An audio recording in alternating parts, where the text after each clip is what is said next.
Hey everyone, and welcome back to Daily Tuition. In this complete journey, we're going to learn all about Next.js. Next.js is one of the most popular framework in the market. In this course, we will learn many new concepts, just like single file components, server rendering, automatic routing, static site generation, and server-side rendering, API routes, layouts, authentication, and many more. We will learn all these concepts one by one. So let's first understand what is Next.js. Next.js is a flexible React framework that gives you building blocks to create a fast web applications. As you know, you can use React to build your UI, and then incrementally you can add off Next.js features to solve common application requirements such as routing, data fetching, integration, and so on, all while improving the developer and the end user experience. Next.js has many useful features just like fast refresh, zero configuration, image optimization, prefetching, built-in support for CSS, file system routing, TypeScript support, and many more. With Next.js, you can work with front-end and back-end at the same time. But before you join this journey, make sure you have the basic understanding of JavaScript and React framework. If you don't know about React and JavaScript, then I have a dedicated course on it. You can find a link in the description. Now, if you know how React works, then Next.js is just like React. Next.js is a framework built with React. So we need to first understand the difference between React and Next.js. React is a JavaScript library for building interactive user interfaces. It means it creates elements that user can see and interact with on screen. React provides helpful functions to build UI, but leaves it up to the developer where to use those functions in their application. Building a complete React application from the ground up requires some effort. Many developers need to spend time configuring tools and reinventing solutions for a common application requirements. That is where the Next.js comes in. Next.js is a React framework that gives you building blocks to create a web application. And Next.js handles the tooling and configuration needed for React and provide additional structure, feature, and optimization for your application. You can use React to build your UI and adopt Next.js features to solve common application requirements such as routing, data fetching, integration, and many more. Whether you are an individual developer or a part of a larger team, you can leverage React and Next.js to build a fully interactive, highly dynamic, and performant web application. Enough theory, let's dive into the real-world examples. To set up the Next.js application, make sure you have Node installed in your local system. Node is a JavaScript runtime. With Node, you will get NPM. NPM is a Node package manager that allows you to install Node packages in the JavaScript projects. So you have to head on nodejs.org and you have to install the current stable version of Node. I already have Node in my Windows system, so I'm going to open my VS Code terminal, and here I'm going to execute a command called node-v. This command is going to check that the node is successfully installed or not. Here I'm going to get a version of Node. If I want to check that the npm is installed or not, I can simply say here npm-v. So once you have Node installed in your local system, just close this terminal and open an empty folder inside the VS Code editor. I'm using Visual Studio Code throughout this course. I already have an empty folder inside this VS Code. To open the empty folder, just click on the files and select open folder. I already have a tutorial folder here, you can notice. And now inside this, I'm going to create a new folder. And I'm going to name this folder Next Course. I'm going to name this folder Next.js Course.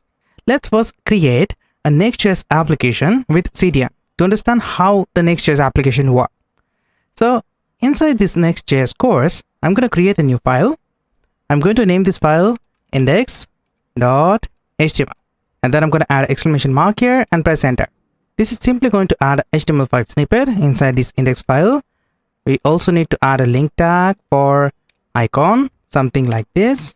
Then I'm going to specify here title for this app. I'm going to say Next.js CDN. Just out of that, as I said, Next.js is a React framework. So what you have to do is you have to import two libraries, React and React DOM, inside this project. So you can easily create different React component in the project. You can just head on to the React website. So just type for React and head on to reactjs.org and click on the get started. From here, you can get the CDN links. Just click here and copy both these CDN links. And I'm going to paste that CDN link in this head section. Something like this. Now, once I have both this package, React and React DOM, we need to import Babel as well. Because React use JSX to create component and React use Babel to transpile that JSX component into JavaScript. For that, we need to use Babel as well. So I'm going to just type here Babel CDN. So I'm going to search for Babel CDN. Click on this cdnjs.com, copy this Babel script and paste that right here. Now, once you have React, React DOM and the Babel, now I can create a React component inside this index file. So what I'm going to do is inside this body right here, I'm going to create my root component. So I'm going to say here div and I'm going to specify ID to it. ID is going to be root, or you can specify ID app. Now I'm using this division tag to append all the components.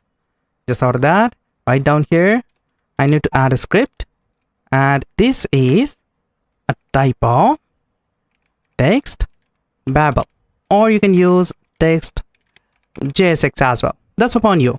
Both are identical. I'm using here text Babel. Now inside the script, let's grab this division tag so we can append all the components inside this div. I'm going to say constant app is equal to document dot get element by ID, and then we pass ID here app. So now once we have this division tag, I can append all the component inside it. So let's create a new component here. So just for the example, if I create a component called homepage, something like this, and inside this I'm going to return JSX. So I'm going to create here a return div. Inside this div, I'm going to create one heading tag, and then I'm going to say like counter and save these changes. Just out of that, just down here, I'm going to say React DOM dot render. As you know, with React DOM, you will get render method. So you can render your component. Inside this, you need to first specify your component name as a first parameter, and then you have to specify the main root component, or you can say the main app component. So I'm going to pass here this app variable here. And just out of that, inside this bracket, I'm going to specify my component name. Something like this. That's it. This is a simple React syntax. Now, let me save these changes and run this index.html file in the browser. I already have an extension in this VS Code to execute this index in the browser, which is live server. I'm using this live server extension to run this index file in the browser. If you don't have this extension, make sure you install this first to run your index file in the live server in the browser. I already have this live server installed, so I'm going to just right click here and say open with live server. This is going to start the development server on the port 5500. So you can see the live server is going to execute the index file, and I'm going to have here a text called like counter. If you want, you can add state inside this homepage. For example, right here, if I want, I can simply add here constant likes set likes is equal to React use state. And then I'm going to specify default value to the state, which is 0. And then I can simply specify here that variable likes. And to increase the value of this variable, I can simply add here a button with the text likes. And then to increase the value of this state, I can simply call here onClick event. And then I'm going to specify here an handler function, the inline handler function. So inside this, I'm going to say set likes plus 1. I'm going to just increase the value of the like by 1 every time when we click on the button. Now let me save this back to my project, and now when I click on this button, you can see I can increase the value of the like by clicking on this button. Now this is a very simple React application. We just imported two modules, React and React DOM, and we use here Babel to transpile the React code, or you can say the JSX code, into JavaScript. Now what I want to convert this app into Next.js using npm. Instead of using CDN, let me show you I can use Node Package Manager to install all these packages in the Node module directory and create Next.js application.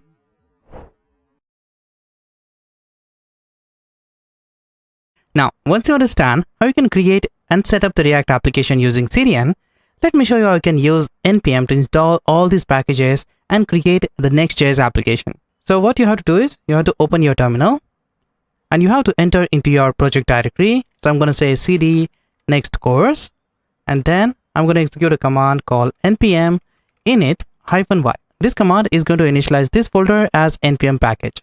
When I press enter, I'm going to have the package.json file which initialize this folder as node module package. Let me clear the screen, and then I'm going to execute a command npm I for install, and then I'm going to install React DOM, and Next. I'm going to install all these three packages inside this application. So I'm going to press enter here. This is going to install all these packages inside a node modules folder. So you can see we have here a folder called node modules, and inside that we have all these three packages. Let me clear the screen, and then let me close this terminal. Now if we just take a look at this index.html, then you can notice to add a React component, we need to add both these modules, and to transpile the JSX code into JavaScript, we use Babel here. If you are using Next.js, you don't have to worry about Babel. You don't have to worry about transpiling your code into JavaScript. So let me just remove your code from this index.html file. Let me set up the Next.js application using npm. I'm going to remove all these three packages. Now, just out of that, we also don't need this app component because Next.js will automatically import all your component inside a div. So I'm going to get rid of this division tag like this, and this statement, this React DOM render statement. Now we only have the JSX code remaining. So instead of having this boilerplate code inside this index.html, I'm going to remove that right from here. And I'm also going to remove this script tag. Now we only have the JSX code. What I have to do is I have to convert the file name. So instead of index.html, I'm going to just rename this file to index.js. Or you can specify the file name JSX as well. And if you're using TypeScript, you can specify TypeScript file name as well. I'm using JavaScript, so I'm going to say here index.js. Right now, you're looking at the JavaScript code, right? Now, what you have to do is, as I said, we don't need this app component. So let me get rid of this statement. Now, there are 3 more things you need to do to fully transition to the Next.js application. We have to move this index.html file in the new folder called pages. Next.js will automatically identify this file if this file is in the pages folder. So let's create a folder inside this next course. We need to specify folder name pages. Make sure the name is exactly same. We have the pages folder, and inside that we need to move this index.html file. So I'm going to grab this and move that inside this pages folder. Something like this. So now we have this index file inside this pages. Now because Next.js use pages folder as a route path, we need to put all the components files inside the pages folder. Later, we will look at how we can use this pages folder in more detail. Just out of that, you have to add a default export to your main React component to help Next.js distinguish which component to render as a main component of this page. So here you have to add export default. So this is the default export from this file. So we pass here export default function homepage. Just out of that, let me save these changes. And now you can see inside this code, we don't need to add here React use state. Instead, directly import a file at the top. Here I can specify import use state from React. And instead of this react.useState, I can just simply specify here use state. Something like this. Just out of that, I'm going to save all these changes back to the package.json. And here I'm going to get rid of this test command. And then in the double quote, I'm going to say dev, the development command. And then I'm going to specify next dev. Save these changes, open the terminal. And here you have to execute this dev command. To execute it, you have to specify npm run dev. And you press enter. This is going to start the local server. You can see we have here a message called started server on 3000 port, and this is the URL of your server. You have to just click on this link. When you click on it, this is going to open the localhost 3000, and you're going to have your first Next.js app. When you click on the likes, it will increase the like counter like this. And if you notice inside this console, you will get all the console messages. Now, whenever you save your file, Next.js will automatically recompile your project. So if I remove this counter from this h1 heading tag and save these changes, and if I back to my browser, you can notice the browser automatically updates to reflect the changes. This feature is called fast refresh. That's it. You successfully created your first Next.js application. Next, I'm going to show you how you can create the Next.js app using command line interface.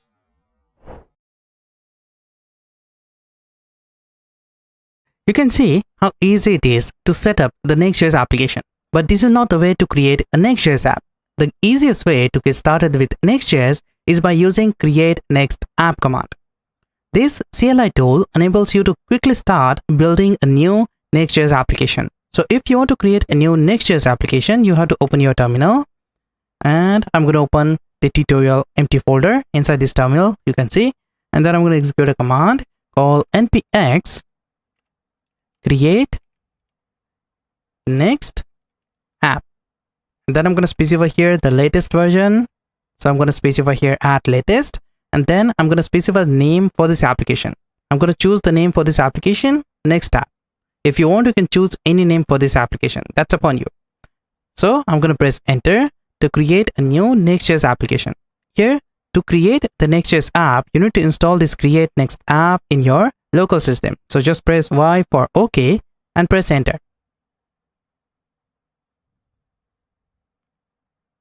This is going to create a new folder It will take less than a minute to create this complete application.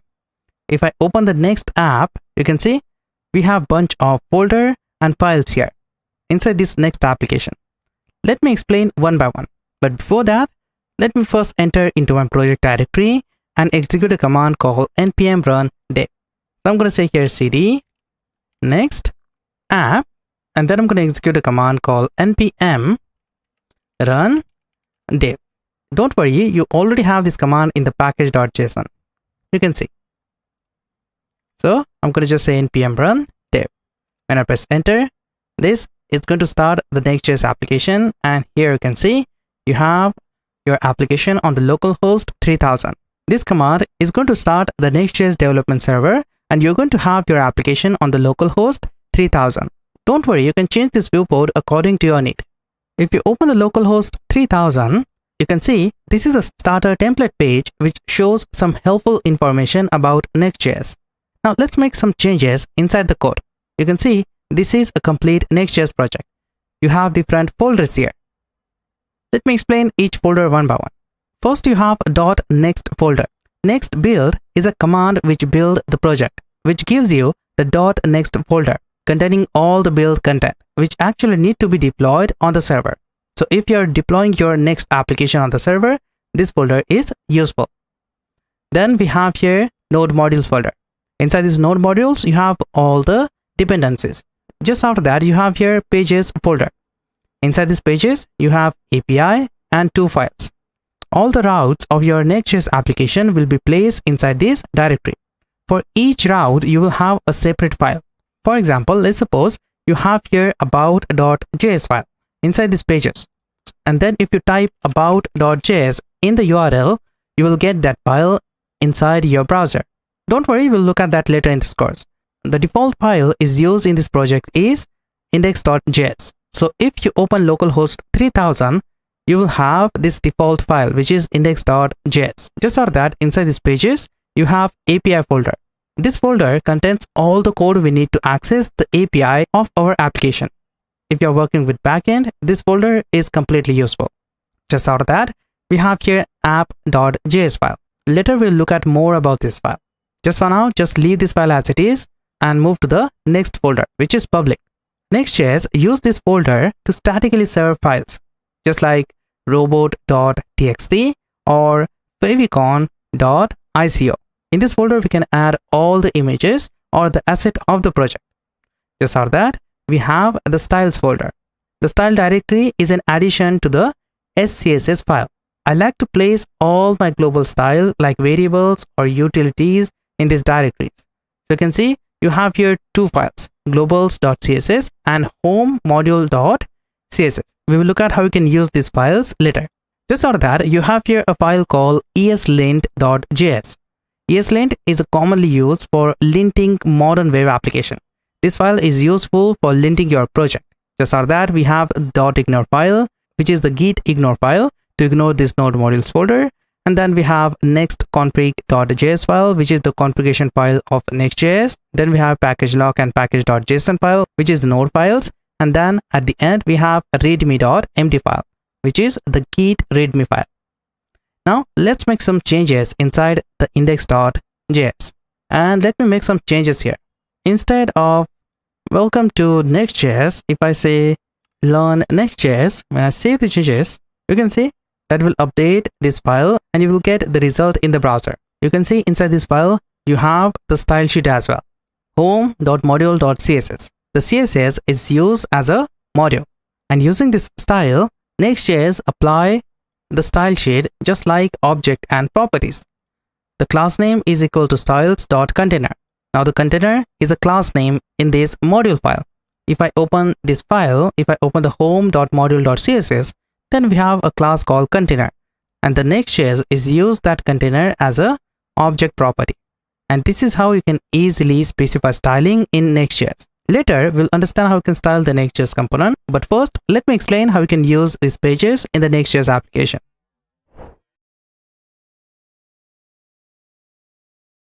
Now, I hope you're familiar with Next.js folder structure. Let's take a look at how you can create a new component and how you can use this pages folder in the Next.js application. Website and web application generally have many different pages. In Next.js, the page is a React component exported in a file in the pages directory. Pages are associated with the route based on their file name. For example, you can see inside these pages, we have this index.html. The index.html is the default route for your Next.js application. It means if you open the localhost 3000, the index.html is going to represent the root route. If you create a new file inside these pages, just for the example, if you create a file with the file name first post.js, then this file is represent the route called first post. And if you put this file in a folder, for example, if you create this file in the post folder and then you specify file name first post.js, then this is going to represent a route called post first post. You all know when you create the Next.js application, you already have the index.html file. This file represents the root route. Let's create a new folder and create this first post.js file inside that. Let me get rid of this comment, scroll up, and then inside these pages, here I'm going to create a new folder. I'm going to name this folder posts, and then I'm going to create a new file inside it. I'm going to name this file first post.js. That's upon you. You can specify any name to this file. Just out of that, here I'm going to export a default function. A route, or you can say a component in Next.js, is just a default export function. Here I'm going to say export default function. I'm going to specify name of the function first post, and now from this function I'm going to return a simple JSX. So I'm going to just return h1 heading tag with the text first blog post. That's it. I'm just going to return an h1 heading tag from this post. Now let me save these changes. Keep in mind the component can have any name, but you must export it as a default export. Now just for that, let me show you how you can display and open this component in the browser. You can see the name of the file is first post, and you have this file inside the post folder. So let's open the localhost 3000 and specify here route path posts /first post. When you press enter, you can see you're going to have your h1 heading tag. This is how we can create different pages in the Next.js application. The path of the file became the URL. This is similar to building website using HTML or PHP files. Instead of writing HTML, you write JSX and use React components. Let's add a link to this newly added page so we can navigate to it from the home page. When linking between pages on website, you use anchor HTML tag. As you know, when linking two different pages, you use anchor HTML tag. In Next.js, you use link component. If you back to the index.html, here, if you want to link two pages, instead of using this anchor tag, you use link component.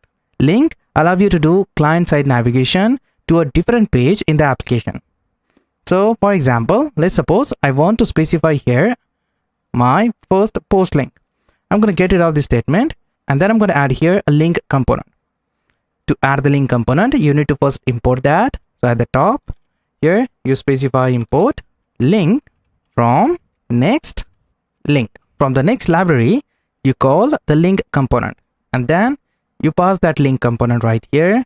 So if I specify here link, something like this, and then I'm going to specify here some title to it, learn Next.js, and then if I specify text here, go to first post, and in the link you have to specify the address. So to the href property, you need to specify the address. Here I'm going to specify double quote and then specify the route path. So I'm going to pass here /posts first post. Now you don't have to specify localhost 3000. Let me save this file. Back to my component, I'm going to open the localhost 3000. Here you can notice I have here a link. Go to first post. When I click on it, now this link is going to open my first post. The link component enables client-side navigation between two pages in the same Next.js application. The link component enables client-side navigation between two pages in the same Next.js application. This shows that the browser does not load the full page and the client navigation is working. Next.js does code splitting automatically, so each file only loads what's necessary for that page. That means when the home page is rendered, the code for other pages is not served initially. Now what if you want to change the heading of the page? So if you open the first post, then you can notice the heading, or you can say the title of the page, is your file path. What if I want to change this? To change this, Next.js provides a component called head. Using this component, you can change the title, the meta information, and you can also add links to your web page. So let me just add that. So you can see, to use this head, you need to import next head inside your component. So I'm going to copy this and export that right here. And inside my component right here, let me grab this, add here empty bracket like this, and then I'm going to add my head component here. So I'm going to say here head. Inside this head, just for now, I'm going to specify title. Title is going to be Next.js first post. Let me save these changes back to my browser, and as you can see, I'm going to have here a title Next.js first post. So that's super easy, right? To specify title to your pages. You can add the head element in any route. Notice that the head is not in lowercase because this is a type of React component that is built into Next.js. This component allows you to modify the head of your page. Now you are not limited to only add styling inside this head section. You can also add third-party script in the head section. Scripts that need to be loaded and execute as soon as possible are usually added within the head of the page. Just for the example, if you want to add jQuery in your application, you need to first add jQuery and then use it. So you add jQuery in the head section. So if I just copy and paste the script tag here, then this is also a valid statement. You can add here a styling, you can add a script tag here, and so on. You can also use Next.js script component. So if I import here script from Next.js script, then I can use a script component inside this head section. A script component is just an extension of the HTML script element. And this is optimized when additional scripts are fetched and executed. So if you want to use this script in your head, you can just add here a script like this, and then you specify your source. You can also add strategy, lazy onload, and you can also add an event, which is onload. So you can do a lot more thing with this component. This strategy controls when the third-party script should load. The value of lazy load tells Next.js to load this particular script lazily during the browser idle time. Then we have onload. Onload is used to run any JavaScript code immediately after the script has finished loading. Just for the example, we log a message to the console that determines that the script has loaded correctly. So this is how we can use head and create a component inside Next.js application. Let's take a look at how we can use assets in the Next.js application.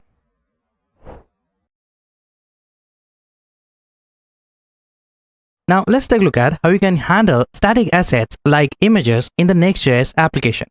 Next.js can serve static assets like images under the top level public folder. Files inside this public folder can be referenced from the root of the application, similar to these pages. The public directory is also useful for robot.txt, Google site verification, and any other static assets. Let's create a new folder inside this public.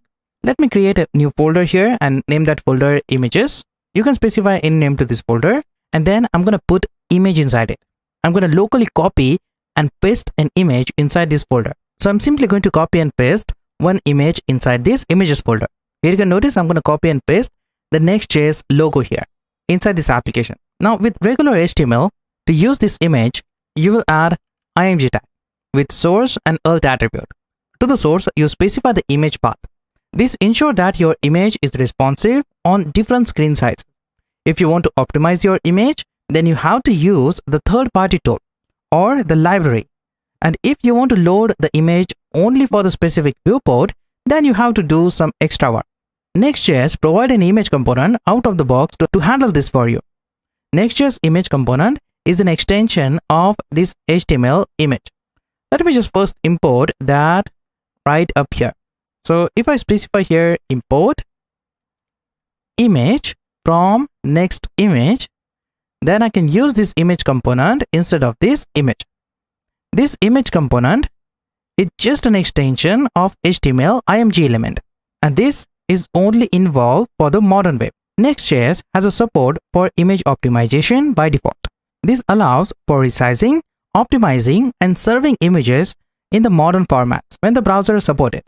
This image component avoids shipping large images to the device with a smaller viewport. Instead of optimizing image at build time, Next.js optimizes image on demand as the user requests them. Let's take a look at how we can use this image. So instead of this img, we pass here image component, this image component. And now if you want, you can get rid of this closing tag and pass here /. Both are identical. And inside this, you can specify different properties to it, just like source. And inside the source, you specify the path of your image. As you know, to use image in your React application, you need to first import that locally. For example, at the top, you need to first specify import, then specify the image name. For example, if I specify here Next.js from, and then specify the image path. So you pass here // then specify the public folder, and then specify your images, and then the nextjs.png file. And then you use this Next.js inside this source. Let me get rid of this script tag. Let me save this. Now you can see you have your image in the browser, but you can see we actually use the local path to import that image. Instead of using local path, you can also use remote images. To use remote images in Next.js, the source property should be the URL string, which can be relative or absolute. As I said earlier, public directory is a top-level directory. Files inside this public can be referenced from the root of your application. So instead of this local images, instead of importing these images locally, we can simply specify here single quote, and then we can specify / here images, and then specify nextjs.png. Let me save this and back to the browser. Here you can see I'm going to have an error message, unhandled runtime error. The image with source must use width and height property or layout field property. Whenever you use remote images in the Next.js application, you have to specify height or width or layout field property to this image component. Because Next.js does not have access to the remote files during the build process, you will need to provide width and height manually. So just out of this source, here we pass width, which is 300, and height is going to be 300. Now let me save the changes, back to the browser, and you can see I'm going to have my image. In Next.js, images are lazy loaded by default. One of the ways that images most commonly hurt performance is through layout shifting, where the image push other elements around the page as it loads in. This performance problem is so annoying to the users that it has its own core web vital called cumulative layout shift. The way to avoid image-based layout shift is to always size your image. This allows the browser to reserve precisely enough space for the images before it loads. Next.js solves this problem with image optimization and with height and width property. Or implicitly, you can use layout fill, which can causes the image to expand to fill its parent element. In some cases, if you are accessing image from the source without knowledge of image size, there are several things you can do. You can specify layout fill property to it, normalize your image, or modify your API calls. Let me show you how you can use the first step. So instead of width and height, you specify layout fill. The fill layout mode allows your image to be resized by its parent element. So the size of the parent element will be considered the size of this image.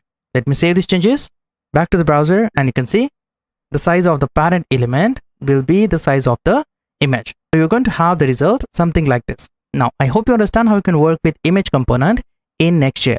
Next, we will look at how you can work with CSS in Next.js.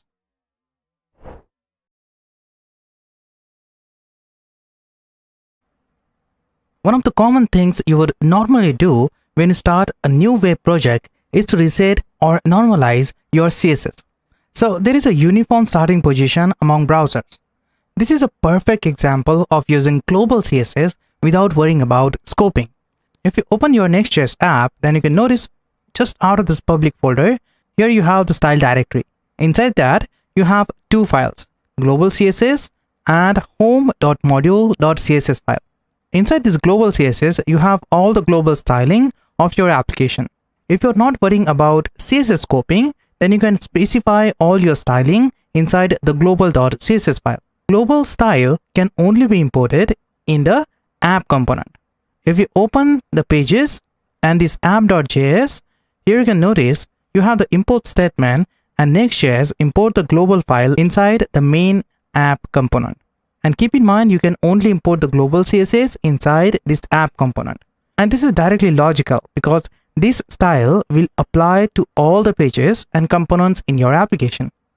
The reason that global CSS can't be imported outside of this my app component is that the global CSS is affect all the elements on the page. My app component is the starting point of the Next.js app. Later in this course, we'll learn more about this my app component. In the global styling, if you open the global.css, here you can notice we have a different global styling here.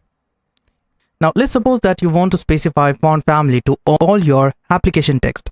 To do that, you can just simply copy and paste the import link of Google font inside your global CSS. Something like this. I'm going to copy this link from the Google font website. And then just down here, I can simply select all the components and all the descendant components. And then I'm going to specify font family, pop-ins, and then specify the fallback value. So this statement is going to specify this font family to all my text. Let me save this. And now if I open my application, you can notice I'm going to have this pop-in font to all my application text. Now we are not limited to only create a .css file inside Next.js. Next.js also allow styling with Sass file, with .sass or with .scss file. But if you're using Sass inside Next.js, make sure you first install Sass in the project. So you have to first open your terminal, open a new terminal, enter into your project directory. So you have to say here cd next app, and then you have to specify a command called npm install and then specify Sass. This is going to install Sass in your Next.js application. Now once you have Sass installed, you can use Sass in this project. Let me show you. If I open this style folder, and inside this, let me create a folder with the name Sass, and inside this, let me create a new file, style.scss. Now there are two different ways you can create Sass file, with SASS, Sass extension, and with SCSS.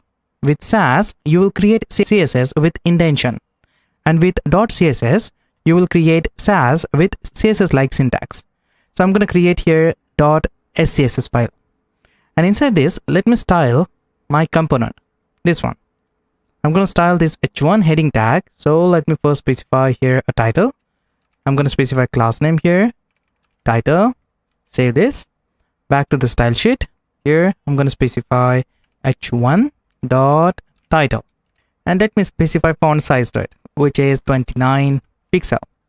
And I'm going to specify color as well. Color is going to be the hex value. I'm going to specify color here like this. Save these changes. Back to the first post at the top right here. To use this styling, you have to import this file. So you have to say here import styles from, and then specify the style sheet. So we specify double dot / then specify double dot again, then specify / specify styles, and then inside that you have Sass folder, and inside that you have style.scss. So you specify that extension as well. Now let me save the changes back to my application, and as you know, we specify styling to the first post. So we first head on to the post folder and then open the first post component. So when I press enter, this is going to open my first post component. But you can notice I'm going to have an error message here. If I click on inspect, and if I inspect in the console, I'm going to have an error message here. Global CSS cannot be imported from files other than the custom app component. As you notice here, Next.js considers this styling as global CSS. So Next.js only allows us to import this styling inside the app component. So then how we can style the specific component? Next.js provides a very important and easy CSS module to style Next.js component. CSS module is a component level CSS that comes built in with Next and can be activated by naming the style file with the .module.css extension, or you can say .module.scss extension. You just have to specify .module and the file extension. Let's take the same example. Instead of creating the file called style.scss, we rename this file and we add here a dot and then specify here module. And then I'm going to leave the extension as it is. So now the file name is style.module.scss.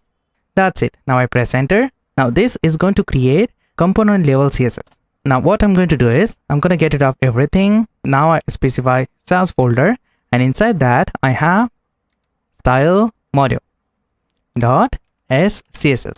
Now let me save the changes. Open my browser. Now you can see I don't have any effect to this h1 heading tag.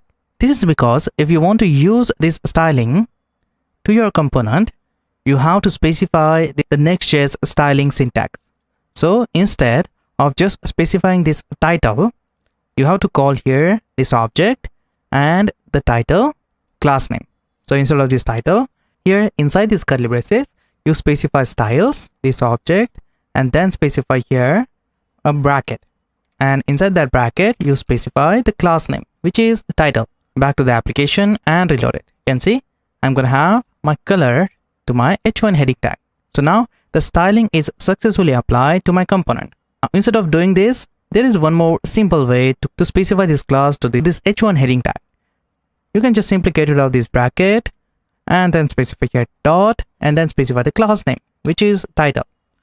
That's it. And you will get the same result. So now we successfully specify the CSS module to the component. Now you're not limited to only create these CSS files inside this CSS folder. If you want, you can create this style shade, this SCSS or CSS file inside this post as well, inside this post folder. Now there is one more way to use CSS inside Next.js application. Like global CSS and CSS module, Style.jsx works with Next.js without any extra setup required. Style.jsx is also a component-based CSS. We use the internal mode of Style.jsx here by passing the JSX props to the style component. For example, let's suppose that we want to style this h1. We simply specify here a component called style like this, and then to this style we specify here JSX, something like this. And inside this we specify curly braces, and inside this curly braces we use backtick, something like this. And then we specify style to the component. So for example, if I specify here styling title, this is a class name, and then I'm going to copy this, specify that right here, something like this. Let me just increase this font size. And now if you want to apply this class to your element, instead of this style title, you simply specify here in the single quote or in the double quote title. When I'm back to the browser and reload it, I'm going to have my result what I want. So you can see the Style.jsx is also used for component level styling. I'm going to recommend you to use CSS module to style your component instead of using this Style.jsx. You can just simply pass here curly braces, then specify style.title. Now if you can take a look at the HTML in the browser, if I open here elements, open the body, inside this div, right here we have this h1 heading tag. You can notice here we specify the class name title to this h1 heading tag, but in the elements we get style, title, underscore, and the unique value. This is what the CSS module does. It automatically generates unique class names as long as you use CSS modules. You don't have to worry about the class name collisions. So every class name you use with CSS module will automatically rename and have the unique class name. Next.js code splitting feature works on CSS modules as well. It ensures the minimal amount of CSS is loaded for each page. This results in a small bundle size. CSS modules are extracted from the JavaScript bundle at build time and generate .css files that are loaded automatically by Next.js. You can use any style according to your need. We'll learn more about CSS later in this course.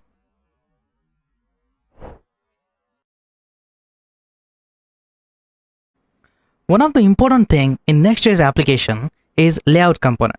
Layout component can be shared across all the pages.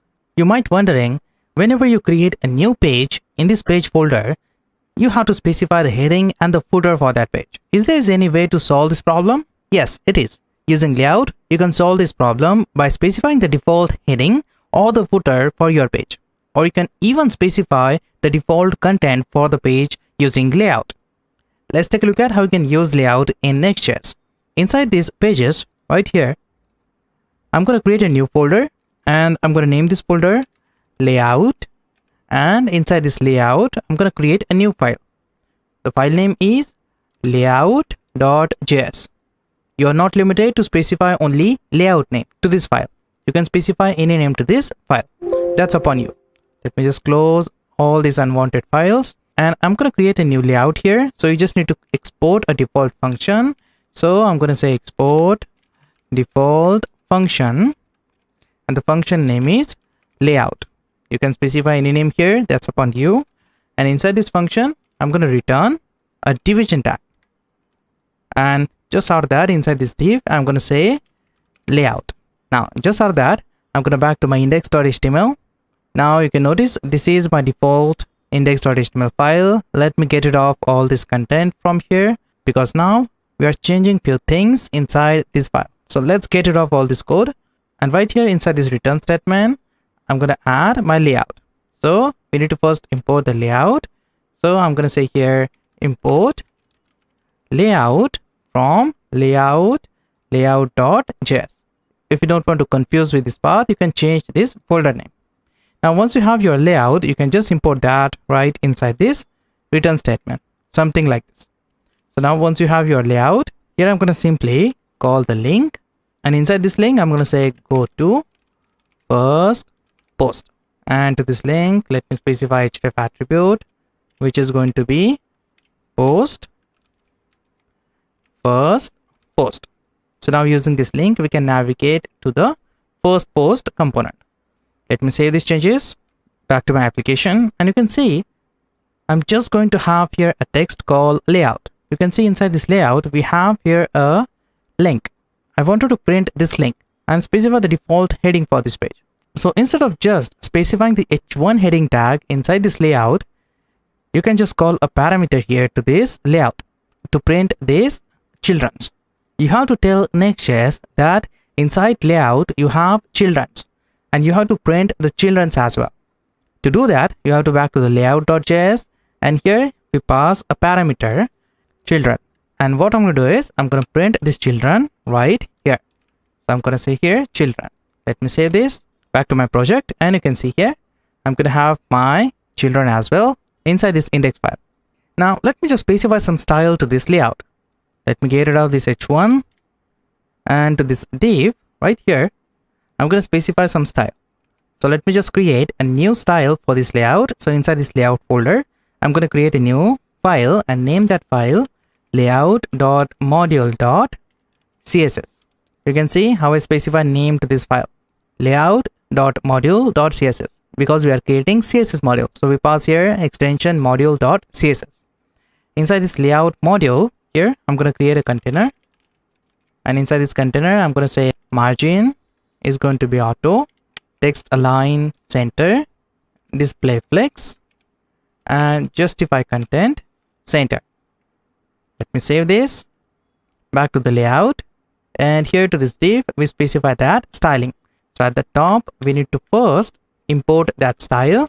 So I'm going to say here import styles from, and then we specify dot / layout module.css. If you want, you can use Sass as well. That's upon you. And to specify styling to this div, we specify class name. And in the curly braces, we specify style dot container. Something like this. You can see I'm going to have my text at the center of the document. Now let me just put this text inside the h1 heading tag like this. And now let's suppose that you want to change this title. you can see the title is localhost 3000. You want to change this title and you want to make this title home. So you back to the layout.js file, and at the top, you first import head component of Next.js. And before this children, right up here, you call that head component, and in the title, you specify home, or you specify your own title to this layout. Save this, back to the project, and you can see you have your home title here. Now let's suppose that you use this layout for this first post component. What I'm going to do is I'm going to import this layout and use the styling of this layout to this first post. So I'm going to just add this layout first at the top. I'm going to say import layout from the layout file and import layout.js. And I'm going to grab this layout, and instead of this bracket, I'm going to put this layout here, something like this. Now let me save the changes and open this first post. So if I try to click on this go to first post, I'm going to just navigate to my first post. And now you can notice I have everything at the center of the document because we have styling to the layout component. And inside that layout component, we have this content. Now the title is next first post. This is because inside this first post layout, we have this head component. If I remove this head component right from here, I'm going to have the default title, which is home. So if you want to change the default title, you can simply use the head component inside your page. Save this file. Now back to the index.js. When you build your website, you probably have your header, your main section, and the footer of the website. So as you can see in this layout, we have the head. Means we can specify title to the pages. Let's create header component here. So I'm going to create an HTML header, something like this. And after that, you have the main section for your website, and then you have your footer. So in most of the website, you will have header, main section, and the footer. Now let's grab the children and put that in the main section. Inside this header, I'm going to check that if it is the home page, then print the home page header.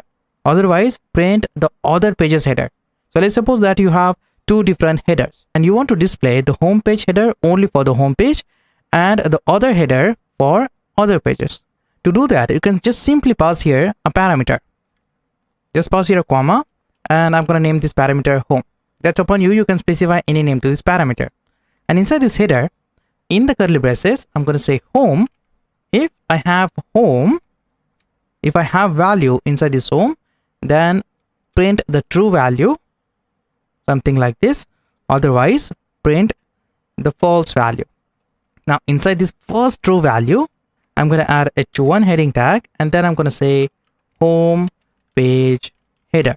And in this false value right here, I'm going to add h1 heading tag again, and then print other page header, something like this. And if you want, you can do the same for this footer as well. Now let me save these changes and show you the result first. Back to my project, and as you can see here, I'm going to have here other pages header.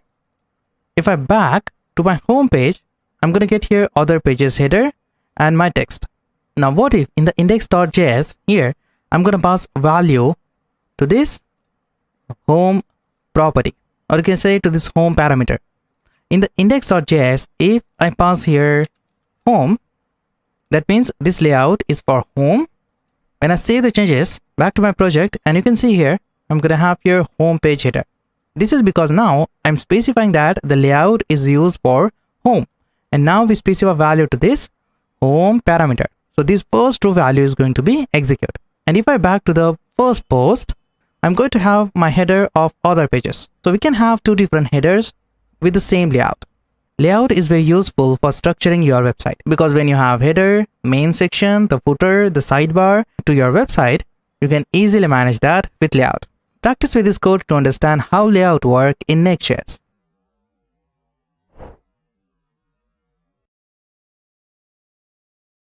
Now let's talk about Next.js pre-rendering. So what is pre-rendering? Next.js pre-render every page. This means that Next.js generate HTML for each page in advance, instead of having all done by client-side JavaScript. Pre-rendering can result in better performance and SEO. Each generated HTML is associated with minimal JavaScript code necessary for that page. when the page is loaded by the browser, JavaScript code runs and make the page fully interactive. Next.js has two forms of pre-rendering: static generation and server-side rendering. The difference is in when it generates the HTML for a page. So let's understand static generation. Static generation is the pre-rendering method that generates the HTML at build time. The pre-rendering HTML is then reused on each request. So in pre-rendering, you first build the app for production, generate all the HTML, and then reuse for each request. Once the HTML is rendered, JS will be loaded. On the other hand, we have server-side rendering. Server-side rendering is the pre-rendering method that generates the HTML on each request. So when you make the request, your request is handed over to the Next.js, and then Next.js generate the HTML for the user and then serve that HTML to the requested user. The same process will happen over and over again on every request. But why pre-rendering is important and used in Next.js app? If you build a React application before, then you had noticed that the React is loaded once the JavaScript is completely loaded in the browser. And if you have a big JavaScript bundle, then it takes time to load a component. It's first going to load all the JavaScript in the browser and then display your component. Pre-rendering solves that problem. It renders a component and HTML first and then loads the JavaScript. Your component is interactive only when the JavaScript is completely loaded. Importantly, Next.js lets you choose which pre-rendering form to use for each page. You can create an hybrid Next.js app by using static generation for most pages and using server-side rendering for other pages. So what do you think? Which one to choose? Next.js recommend using static generation whenever possible because your page can be built once and served by CDN, which makes it much faster than having a server render the page on every request. If you want to make a marketing website, blog post, e-commerce product listing, you can use static generation. And on the other hand, and if your page displays frequently updated data and the page content changes on every request, you can use server-side rendering. It will be slower, but pre-render page will always be up to date. Now, once you understand the basics of pre-rendering, let's take a look at a difference between static and server-generated pages.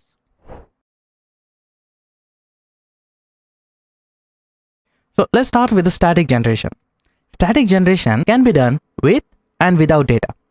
All the pages you've created do not require fetching external data.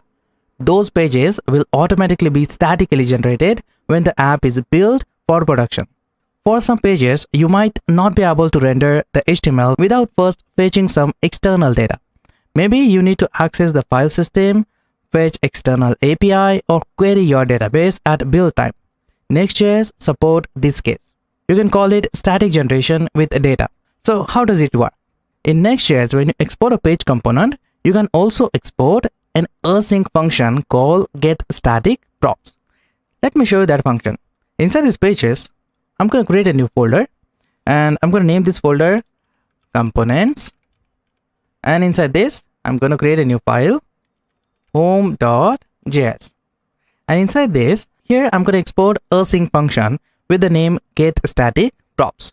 In Next.js, when you export a page component, you can also export an async function called getStaticProps. GetStaticProps runs at build time in production. Inside the function, you can fetch external data and send it as a property to the page. So let's suppose that you have home component inside this page, then you can get your data from the API or from the file system and return that as a property to this home component. GetStaticProps allows you to tell Next.js, hey, this page has some data dependencies. So when you pre-render this page at build time, make sure you resolve them first and pass all these properties to the page and generate that HTML. Let me show you a very simple example of getStaticProps. Inside this home.js, I'm going to first create this home component. So inside this home, let's suppose that I'm going to render JSX inside this parenthesis. I'm going to pass here empty bracket and I'm going to say h1. Inside this h1, I'm going to print the post data. So I'm going to call here post.title. I'm going to print title in this h1 heading tag, and in the paragraph, I'm going to print post.description. Now I'm going to get this data from the backend. using this get static props, we pass value to these variables. So what we need to do is we need to first get rid of these props right from here, pass here object, and then pass post. Now just for that, inside this export function, this export async function right down here, we need to first get the data from the backend. Right now I don't have any backend, so I'm going to just create an object here and paste that something like this. Now consider this as a backend request, and you get the data from the backend inside this data variable. Now once you get your data inside this data variable, you're just going to return that data as a props from this function. So instead of this triple dot, I'm going to pass this data over here. Let me just change the name of this variable. I'm going to say here post, and I'm going to just pass this post data using these props. So here I'm going to get rid of this triple dot, pass here an object, and here I'm going to pass my post data. I'm going to just mimic a backend request here. So we just created an object here and pass that to the variable, and then we pass that variable to the props. So when the Next.js build, it will pass these values to these variables, because as you know, get static props is run at build time. So whenever you build your application, this function will automatically execute and pass values to these pages, or you can say to this component. Let me save this file and wrap this in a layout. You can see we have here a layout component. Let me just use that for this home page. At the top, I'm going to import the layout. Let me check this path. I'm going to pass here layout component, something like this, and then I'm going to pass this layout to this home page. Now let me save these changes back to my browser, and here I'm going to say home. I'm going to have my header here, which is coming from the layout, and then we have the new post and the new post data. We also have the footer as well. Now you can notice we get this data from this get static props. If I change this to daily tuition post, back to the browser and reload it, I'm going to get here daily tuition post. So by returning these properties to the page, this home component is going to get all these properties at build time. So when the application build, home component will get these properties from get static's prop function. Later we'll understand how we can get this data from the backend. Just for the basic understanding, I'm using here an object. Now I hope you understand how you can work with get static props in Next.js application.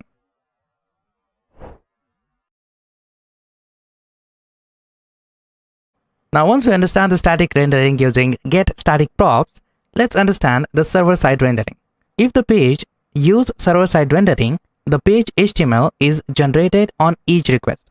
To use server-side rendering for a page, you need to export an async function called get server-side props. This function will be called by the server on every request. So let's suppose if I create a new component here, and I'm going to name that component page.js, and if I just export here a default function which is page, and if I return the same JSX we have inside this home, let's suppose that if I return the same JSX here using this post, and let me pass here a parameter post like this, then if I want to use server-side rendering, then I'm going to export async function called get server-side props. Make sure the name is exactly same. Now we return the get server-side props instead of get static props. Now as you know, we use get static props for static generation, and we use get server-side props for server-side rendering. Now this function will be called by the server on every request. Now inside this, we fetch the data from the server. So let's suppose that we have here a constant variable response is equal to, and then we fetch this data using fetch function. Right now I don't have any API, so I'm not going to use this fetch function. Instead, I'm just going to use my previous object, this one. So let's suppose that we get the data something like this inside this variable, and now I wanted to return this data. So I'm going to just say here return. In the object we pass props, and then in this props we pass the response. If you want, you can change and specify any name to this response variable. Now in the page we are getting the property called post. So instead of response we pass here post. something like this. Now if you wanted to pass this post to the prop directly, then you can do that as well. You can just get rid of this object and pass your post here. That's completely fine. But when you do that, you have to get rid of this object and get props as a parameter. And using that props, you get these variables. So you just have to say here props dot title and props dot description, something like this. Now let me save these changes, and this time I'm going to say post data from server side rendering. I just changed the description of this data. Now let me save this back to my browser, and instead of home right now we pass here page. When I press enter, oops, something is missing here. I did not added the layout inside this page. So let me just grab the layout import statement and pass that right up here. Save this back to my browser and reload it. I'm going to have my data what I want. I'm going to get the daily tuition post, and inside the description you can see the post data from the server side rendering props. So whenever you make a request, on every request the get server side props will automatically execute. The server must compute the result on every request, and the result cannot be cached by CDN without any extra configuration. So using get server side props, it will take time to load the data in the browser. So if you have frequently updated data in your application, then you can easily use this get server side props. So I hope you understand the difference between static rendering and server side rendering. Next, we'll talk about fetching client side data. Now, once you understand how you can work with static and server side rendering, let's take a look at the client side data fetching. The client side fetching is useful when your page doesn't require SEO indexing, when you don't need to pre-render your data, or when the content of your page needs to update frequently. Unlike the server-side rendering APIs, you can use client-side data fetching at the component level. So just for the example, if you back to your first post component, here I can create a simple client-side data fetching. So let me just close all these files, and now inside this layout, let's suppose that if I get rid of this h1 and this image, and then I'm going to get the data from the post variable. So I'm going to say here post dot title, and then I'm going to create a paragraph and say here post dot description, and then I'm going to create this post variable inside this component. So at the top here, I'm simply going to say constant. In the array we pass post and set post is equal to, and then I'm going to pass here use state react hook. So at the top we need to import that first. So I'm going to say here import use state from react, and then I'm going to pass here use state. The default value is null.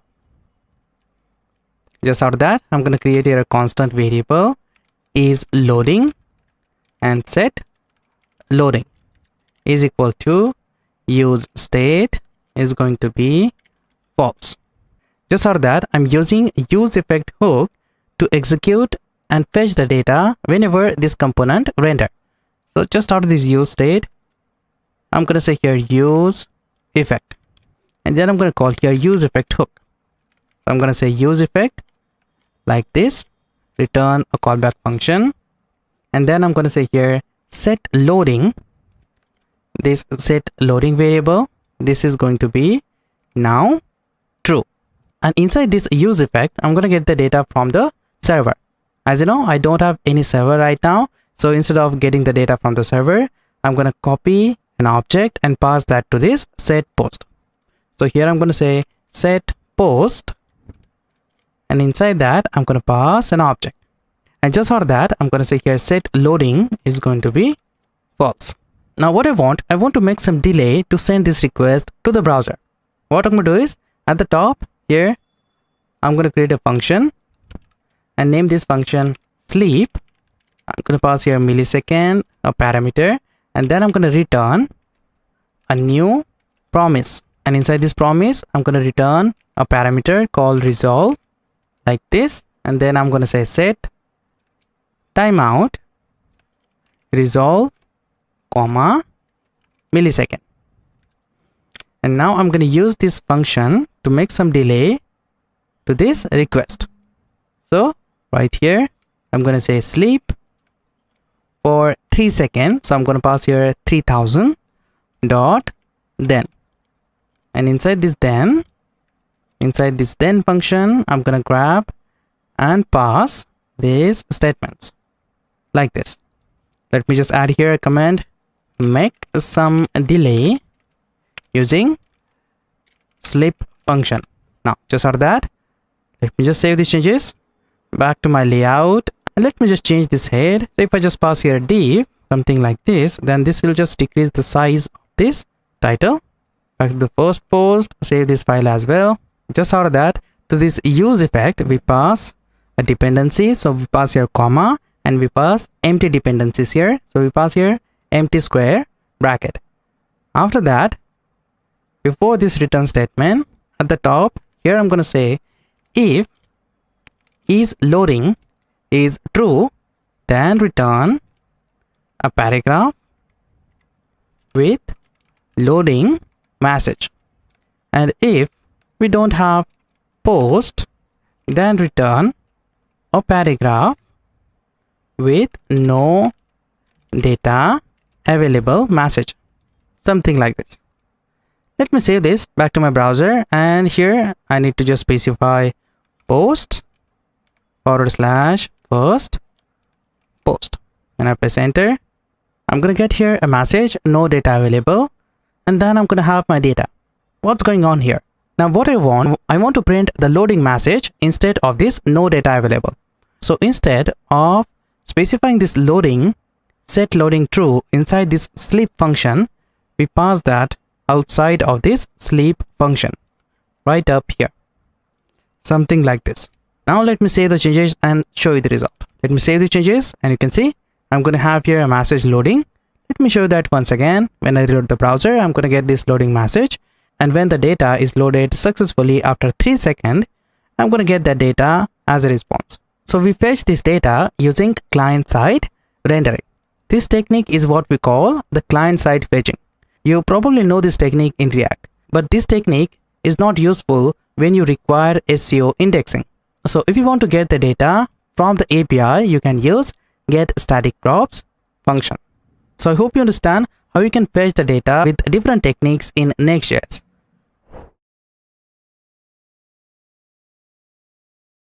Now we know that how you can use pages in the Next.js application. Let's take a look at what is the use of this app component. When we use create next app command to create a Next.js application, there is an existing file called app.js under the pages folder. This is a default app component that you get, and it is used by Next.js to initialize pages. You could imagine it as an entry point of all your pages component, which render within this app component. This app component receives two parameters, which is component and page properties, or you can say page props. Component is basically a current active page component, and whenever the route of our app is changed, component will be updated to the new page component. Then we have page props. The page props is the initial data that we inject into the page when the page is first loaded.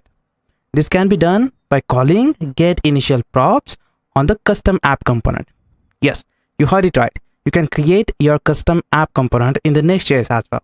You can override this app component with your custom one, which can allows you to do amazing things, just like persisting layout between page changes, keep state when navigating pages, custom error handling using component did catch, inject additional data into pages, and adding a global CSS to the page. Creating a custom app component is an advanced part. We'll look at that later. Just for now, let's suppose that you want to create a new navbar and display them on all the pages. First, we create a navbar component inside this post, and then we print that on all the pages. So let me just create a new file here inside this post. I'm going to create a new file and name that file navbar.js. And inside this, let me first create a function. I can simply say here export function, and then I can specify name navbar like this, or you can create a function like this as well. You can create a variable navbar is equal to, but make sure you export that using export default navbar. Both the statements are identical. Let's use this one. Let me get rid of this. And now let me create a navbar. I'm going to simply create here a return statement, and inside this I'm going to create a JSX and create my navbar. So let's create here a division tag. I'm going to specify a class name to it. I'm going to specify container here. Then I'm going to create UL tag, unordered list, and inside this unordered list I have my list. Inside this list I have my anchor tag. If you want, you can put this anchor tag in the link tag as well. I'm going to leave this as it is. Just for this example, I'm going to leave this anchor tag as it is. Then I'm going to say home. Let me duplicate this li tag 3 more times, and then I'm going to change this to about. This became blogs, and this became contact. Now just for that, let me style this navbar right inside this style folder. Let me create a new file, and I'm going to name that file navbar.module.css. I'm going to import this file in the navbar at the top. So I'm going to say import styles from, then specify // again, and then I'm going to specify the styles folder, and then I'm going to specify the navbar module file. Just for that, inside this navbar module here I'm going to create classes. So I'm going to first create here container. To this container we pass 100% width, then margin is going to be 0, background is going to be RGBA color. I'm going to pass here RGBA color, so, and alpha is going to be 0.9. Just for that, I'm going to specify color to it. Color is going to be white smoke. Just for that, inside the container, as you know, we have UL tag, so we pass here UL, and inside that we have li tag, so we pass here li. We specify float left, then we select the container again, then we select the container again, select the UI, li, and create hover effect on it. When we hover on the li, we specify color black. That's it. This is a very simple styling for this navbar.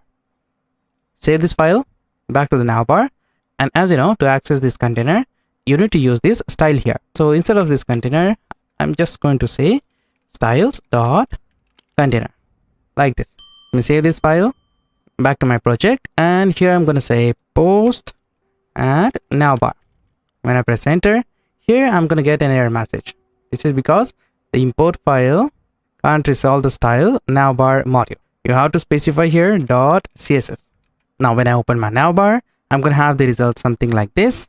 I need to specify height as well to the navbar. So just out of this width, I'm going to specify height 30 pixel. Let me change the font size to this navbar and remove this disk. So I'm going to copy this statement, paste that up here, and I'm going to specify here disk list style none. So this will remove this disk from this UL tag. Now just for that, let me add some space between these. So I'm going to just specify here display flex, and gap is going to be 1 EM. Here you can notice I'm going to have some gap between these navigation items. Just out of that, let me just specify here font size, which is going to be 14 pixel. Let me just change this height, and I'm going to specify here 24 pixel. And here I'm going to have navbar. You can see now what I want, instead of black color, so instead of this black, I'm going to choose this yellow color, this one. When I hover it, you can see I'm going to have this yellow color to this navigation items. Now once you finish your navbar, what I want to do is I want to display this navbar on every page. So I'm going to just back to the app component, and at the top here I'm going to say import navbar from the post, something like this. And then I'm going to copy this navbar, and to this render statement right here I'm going to pass empty bracket like this, print my navbar here, and after that I'm going to print this component. So I'm going to grab this component and paste that here. And now if I back to my home page, you can see I'm going to have my navbar here. And if I back to my first post by clicking on this go to first post, you can see here I'm going to have this navbar in the first post component as well. So we are going to have this navbar on every page of the application. So this navbar component will now show in every page of the application. How cool and simple it is. So you can use this app component in many different ways. Now let me just show you what do we have inside this page props. If I copy this and if I say here console.log page props, let me save this, open my console and reload the browser. You can see here right now inside this page props, I'm not gonna get anything. This is because this page is not depends on any external data. I'm not using here get static props to create this page. What if I open the component, this home page? Inside this home page, you can see right down here, I have a function called get static props, and we get this data from the API, or you can say from the external source, and then specify that to the page. Now because this page it depends on the external source, if I open here components home, when I press enter, and inside this console I'm gonna have my get static props data. You can see here we are passing this data to the component from the external sources. If I open here page component, then you can see inside this console I'm gonna get this data. We have the title and the description data. This is because we pass this data to the get static props function.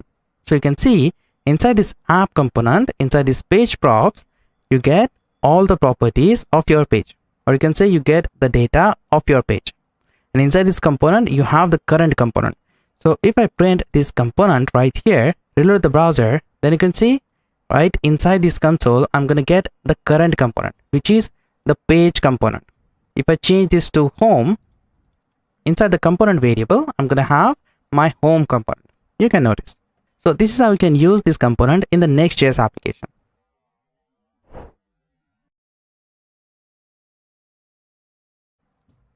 As you all know, you might have a page in your application that depends on the external data. We use get static props to fetch the required data to render this page. In this lesson, we'll talk about the case where each page path depends on the external data.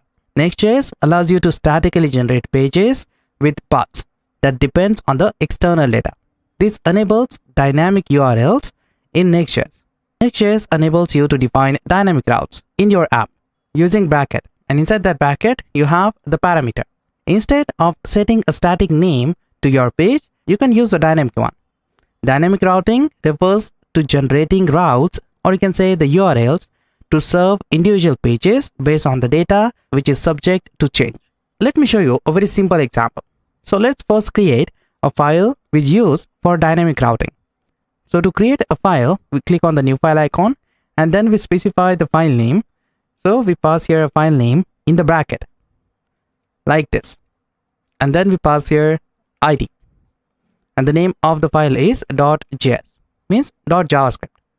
You can see how I created this dynamic route file. The file is in this bracket. This is a parameter ID. We will look at how you can use and access this ID later. Just for now, let's create this file. So once you have this file, let's suppose that you have a constant variable, something like this. You have the post data variable, and inside that you have two objects with different IDs.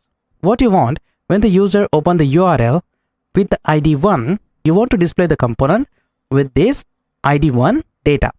For example, this data is going to create two URLs, something like this. It's going to create post 1 because we have ID 1 inside this post data, and it's also going to create post 2 because we have ID 2 inside this data. So the pages, or you can say the URL of the pages, is depends on the external data. So if you open this first URL, it's going to open a component with the data of ID 1. If you open the post 2, this URL, it will open the component with the ID 2 data. Now let me show you with the example. Let me get rid of this comment, and here we are working on this data. So I'm going to leave this as it is, and right down here I'm going to create my component. So we need to create here export default statement function. We pass here name to this function, which is post, and then we're going to return an article, the article HTML element. Inside this article, I'm going to print this data. So we pass here curly braces, and here we pass post variable. I'm going to get this data from the parameter. So I'm going to pass here object and pass here post. And right here, I'm going to say post dot map. I'm going to iterate over this object, this array of object using this map JavaScript function. And then we pass here callback function like this. Keep in mind, you don't have to specify here curly braces, because if you specify curly braces, then you have to specify return statement manually. Instead of doing this, I'm going to pass here parenthesis. So now inside this parenthesis, I don't have to specify the return statement. Here, I'm going to create a div h1 with the p.id. Then I'm going to create two more h1 heading level tags, and then I'm going to say p.title, this property, and then I'm going to say p.description like this.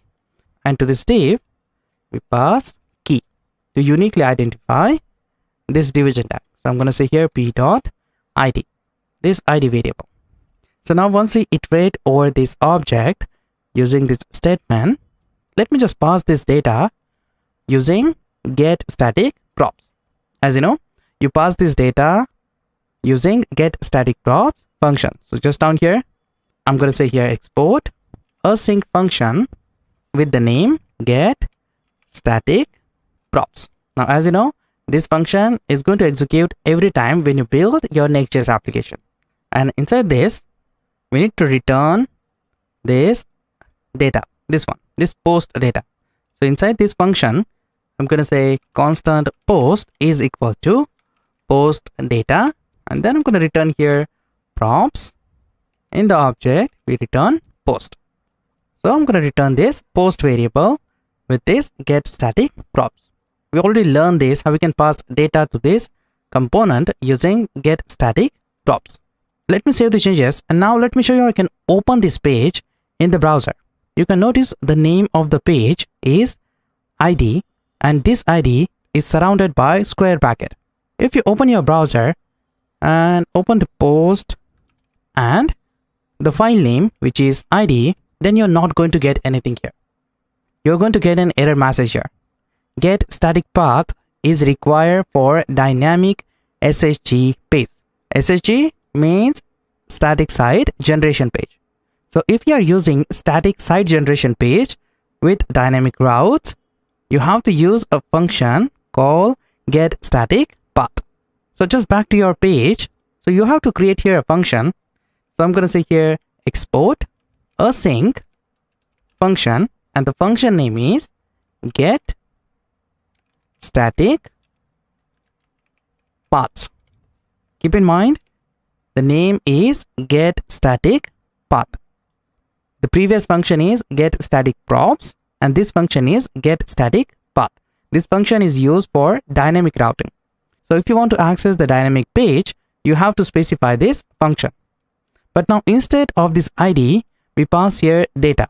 So let's suppose that you want to print this first ID, this first post. You pass this ID 1 in this URL right here. You pass here 1, something like this. This is going to return the component with this first ID data. To do that, you have to use here get static path. Now inside this function, you need to specify all your data first. You need to specify all your data. Instead of using this data inside this file, what if we create a new function for that? So that will just mimic a API call. So what if I create here a new folder called library, and inside that, if I create a new file helper.js, then in this file I can just simply export a function get all post, and then I'm going to copy this post data, or you can just cut this data from this ID page and paste that right here. And I'm going to just return this. I'm going to return post data. So if you want to use your data, you have to just call this get all post. So in the ID at the top, we're simply going to say import. In the object, we pass get all post from // then specify the lab folder, and then we specify the helper file. So now I can just simply pass here get all post to this variable to get this data. Now I'm going to do the same inside this get static path. So here I'm going to say constant post is equal to get all post. So this will just return all the data, and I'm going to say here constant paths is equal to post dot map. I'm going to iterate over this data and create different pages. I'm going to iterate over this data and pass value to this ID parameter. You can see when we create this dynamic page, we pass ID here. So whenever we call this ID, or you can say whenever we call the URL, we need to pass value to this ID parameter. It may be 1 or 2 depending on your data. So I'm going to just iterate over this path. So I'm going to say here post. I'm going to get all the data, iterate over this data using map, and inside this I'm going to say post, and then inside this object I'm going to pass params. Using params, you specify value to this ID parameter. So we pass here params, pass here colon, and pass an object, and inside this object you specify your file name, or you can say the parameter name. The parameter name is ID here, so we pass here ID. If you have a different name to your dynamic route variable, or you can say to your dynamic route parameter, then you can specify that variable, or you can say parameter name right here, and then you pass value to it. The value is the IDs.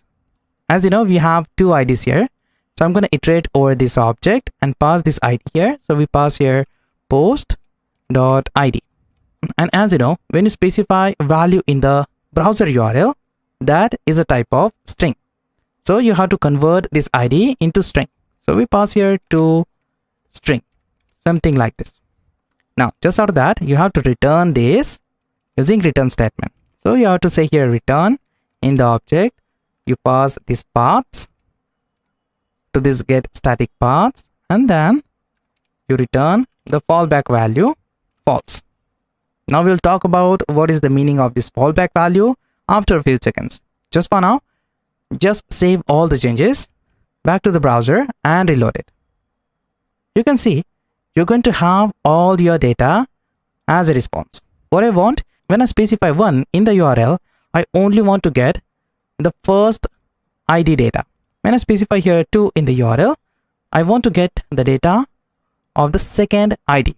To do that, I'm just going to back to this get static props, and we need to just filter this get all post. So what we have to do is, when the user open the URL with the ID 1 or 2, we need to get that ID first. So the get static props allows us to get that ID using a parameter called params.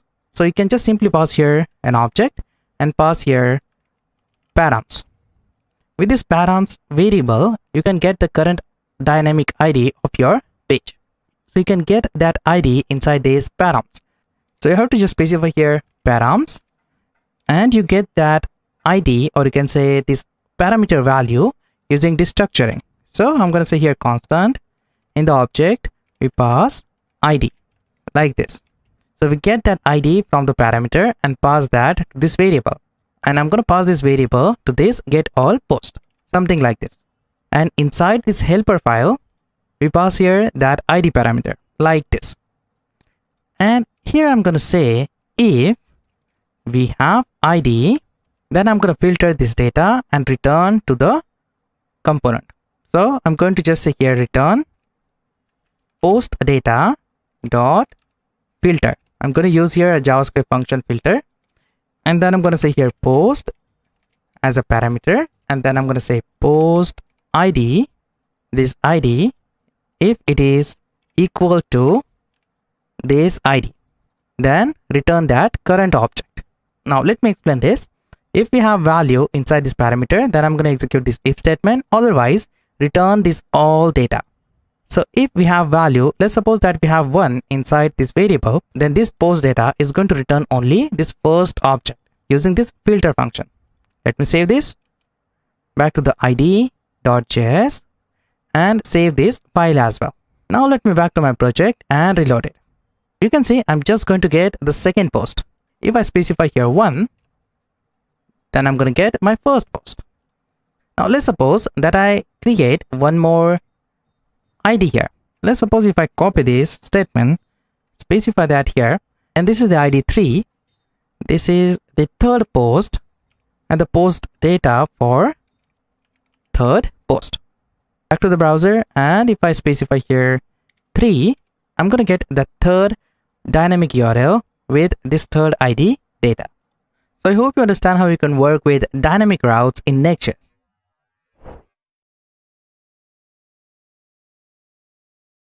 Now, in the previous lecture, we understand about dynamic routes. We use this get static path to create dynamic routes in Next.js. In this lesson, let's talk about custom 404 page. But before that, let me explain this return statement. As I said, we pass two values to this return statement. First is the path, which is this path variable.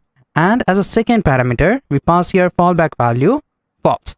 What does this mean? If fallback value is false, then any path not returned by get static path will result in 404 page. In development, get static path runs on every request. In production, get static path runs at build time.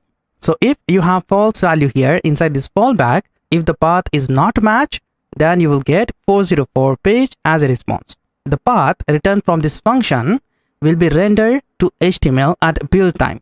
The path that have not been generated at build time will not result in 404 page. Instead, Next.js will serve the fallback version of the page on the first request to each path. In the background, Next.js will statically generate the requested path. Subsequently, request to the same path will serve the generated page, just like other pages pre-render at build time. The 404 page may be accessed very often. Server rendering an error page for every visit, increasing the load of Next.js server. This can result in increasing cost and slow experience. To avoid this pitfall, Next.js provide a static 404 page by default without having to add any additional files. Let me show you that. If I open a path post 1, then this is going to return the first post as a response. Now if I specify here post 2, then I'm going to have my second post. If I specify post 3, then I'm going to have my third post. But in my data, let's suppose I don't have the fourth post. If I specify here 4, you can see I'm going to get a default page which is 404, and you'll get an error message, this page could not be found. This is the default page of Next.js. You can create your custom page as well. So to create this page, you have to back to the pages, and inside this you have to create a new file with the name 404.js, and then you specify your export statement here. Export default function is going to be custom 404. That's upon you. You can specify any name to this function. Then I'm going to return here h1 heading tag with 404 error message, page not found. Back to my browser and reload it. Now you can see I'm going to have my custom page as a response. So when we have a wrong path inside this browser URL, we're going to get the custom URL. So you can create your custom URL 404 file using this 404.js. And then if you want to remove this custom file from the project, you can just delete this 404 file from these pages. Next.js will automatically display 404 error code when the URL is not matched. Now I hope you understand how you can work with 404 custom error file in Next.js.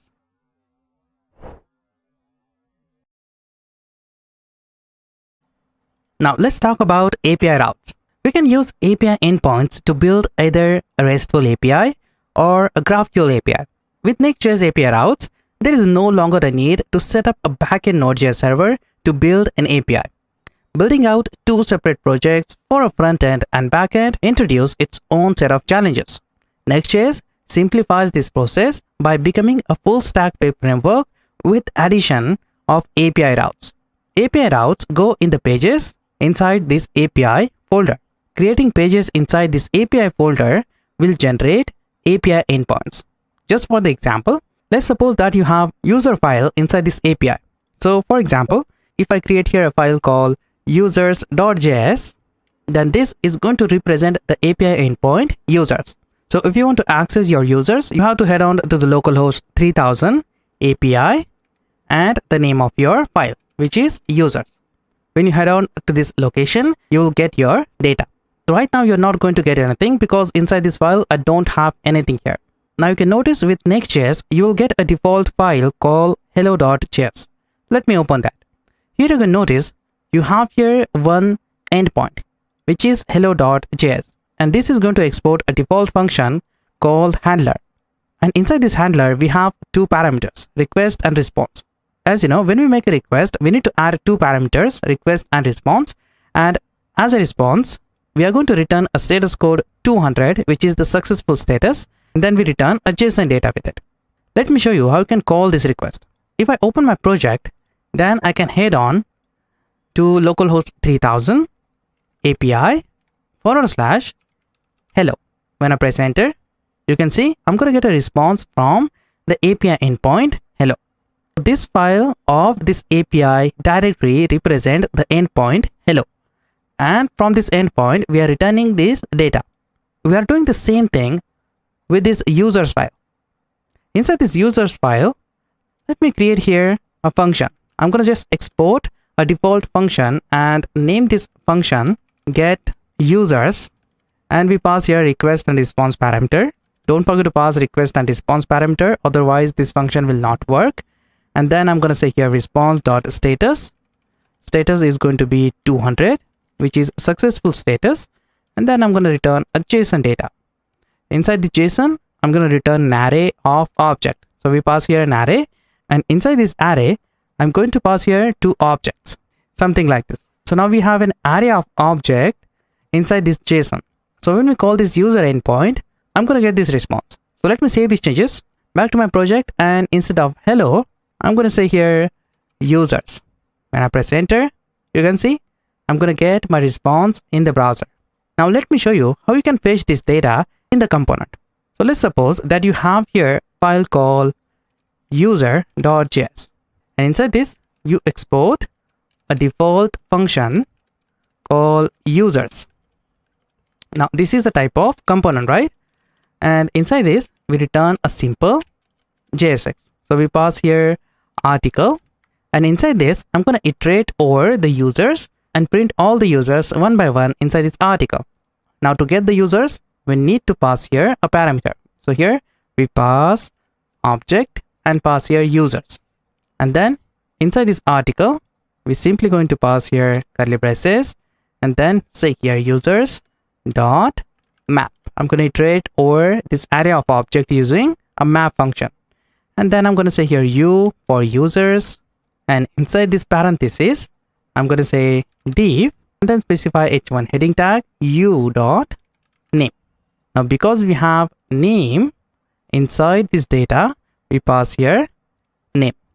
Now just out of that, as you know, this is the static generation, and you have to pass data to this static generation using get static props. So just down here, you pass this data to this component using a function. So we pass here export async. Make sure the function is async function. So we pass here async function get static props. And then inside this, I'm going to make a request to the API. So we say here constant response is equal to, and then I'm going to call here fetch JavaScript function. Now this function is used to make a request to the API. Now the first parameter is going to be the URL, the endpoint of the data. As you know, if you open the browser, this is your endpoint of this data. Let me copy this, and then we pass that endpoint here like this. Just out of that, we need to convert this data into JSON format. So we pass here constant users is equal to response.json. And now because this is the async function, we can pass here await. So everything works asynchronously, something like this. And just out of that, once we get this data, we can just return it. We can return that data using return statement. So we return props. To this props, we pass users. Now make sure you pass this same variable to this props, because we're destructuring this user inside this component. something like this. So this is how you can get the data from the API. So we just created a simple API endpoint using this API route and then use that inside this users component. Back to my project, and now let me open this. Here I'm going to type post and then specify the component name, which is user. Now when I press enter, you can see I'm going to have my data as a response. So I'm going to get here 2 values as a response from this page. Using this technique, you can create different endpoints inside this API folder and fetch that data and specify that to the page. Later in this course, we will talk more about these API routes and understand how we can use API routes in the Next.js project.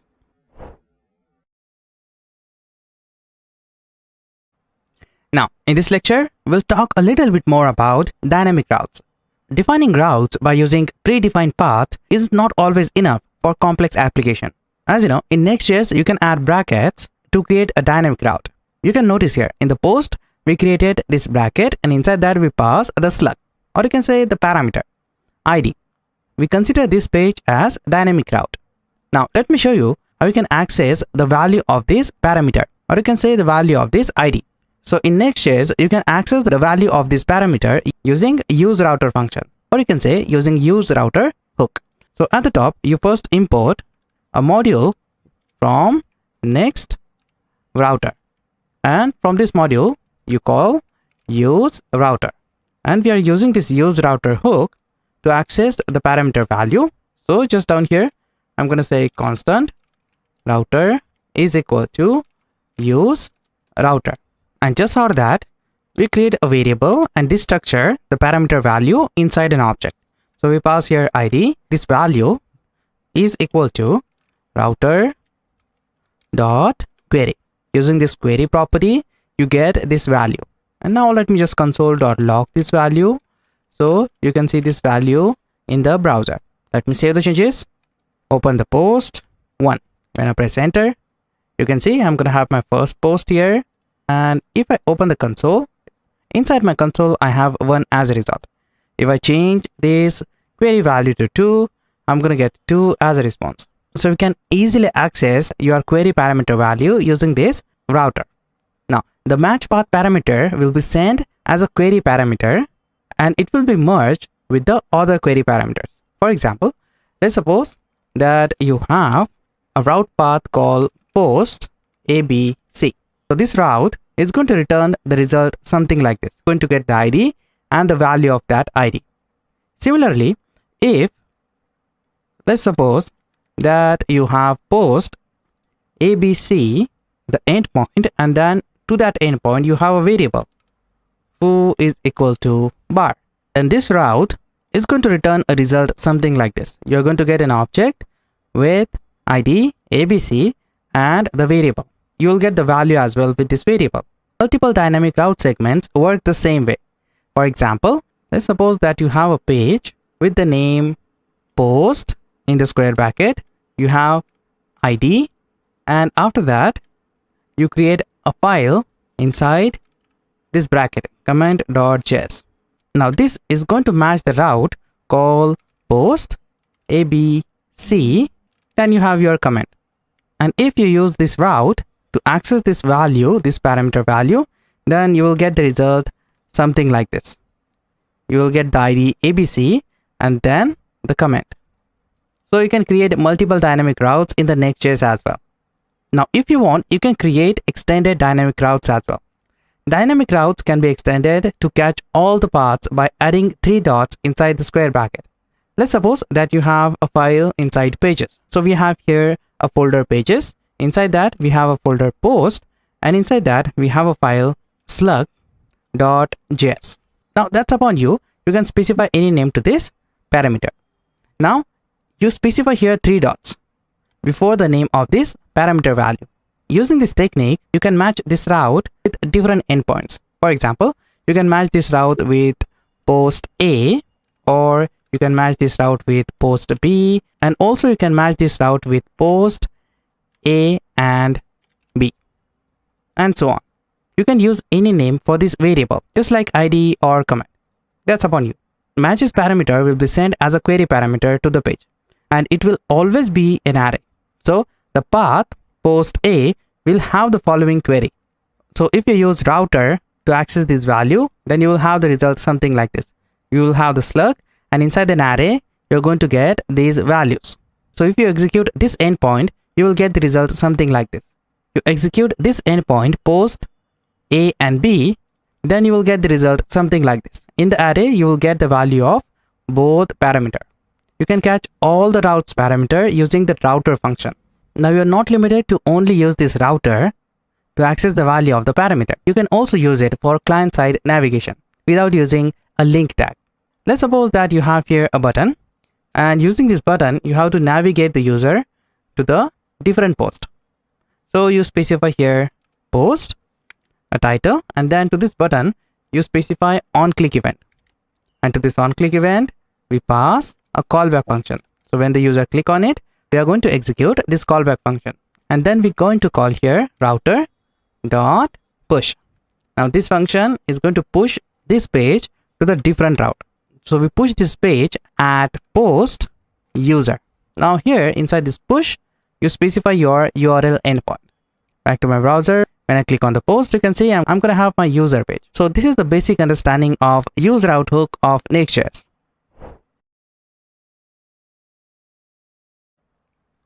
Now let's take a look at a little bit more about a link component. Previously we understand how we can work with link component in Next.js application. Now let's take a look at how we can navigate with the link component in Next.js. Here in the layout component, right here, we have two headers. Let's make this first header for this home page. I'm going to make the header for the home page using the array of navigation links. Let me show you how you can use that. Inside this lab right here, I'm going to create a new file, and I'm going to name that file now links.js.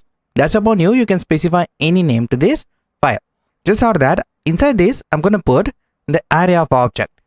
So I'm going to put here an array, and inside that we have different objects. To this object, we pass a name, the name of the navigation menu, and its path. You can see we have different paths to this navigation items. And then I'm going to export this nav link. So I'm going to say here export. Save these changes, back to the layout, and at the top, right up here, I'm going to import nav links from the library and from the navlinks.js file. Just out of that, instead of this division tag, I'm going to iterate over these navlinks and print my home header. So instead of adding all the code right inside this, I'm going to create a new function for that. Here I'm going to say function home nav, and then inside this home nav, I'm going to say return, and inside this, I'm going to create a nav, and inside this nav right here, I'm going to create an curly braces. Inside this curly braces, I'm going to call this navlinks dot map. I'm going to iterate over the array of object using map function, and after that, I'm going to call here link and index, or you can call here just I for index. Just for that, inside this map, I'm going to iterate over an array of object. So I'm going to say here return UL. To this UL, we first specify key. So using this key, you will not get any warning from the React component. So I'm going to say here link dot name. I'm going to specify name property to this key. Just out of that, here I'm going to add link component, something like this. We don't have here link component, so let me just add that first. Import link from next link. Just out of that, right down here, I can use this link component inside this UL, and just out of that, right inside this link, I'm going to add li tag, and inside this li, we pass link dot name, the name of the navigation item, and to this link, we pass href attribute, and then we pass here link dot path. So we pass both these properties to this link.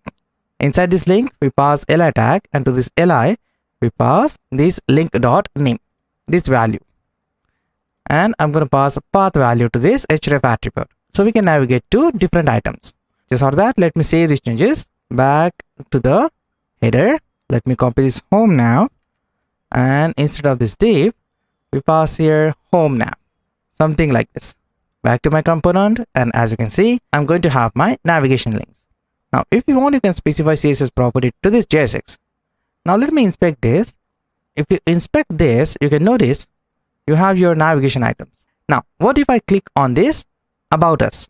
When I click on it, it's going to open the About page.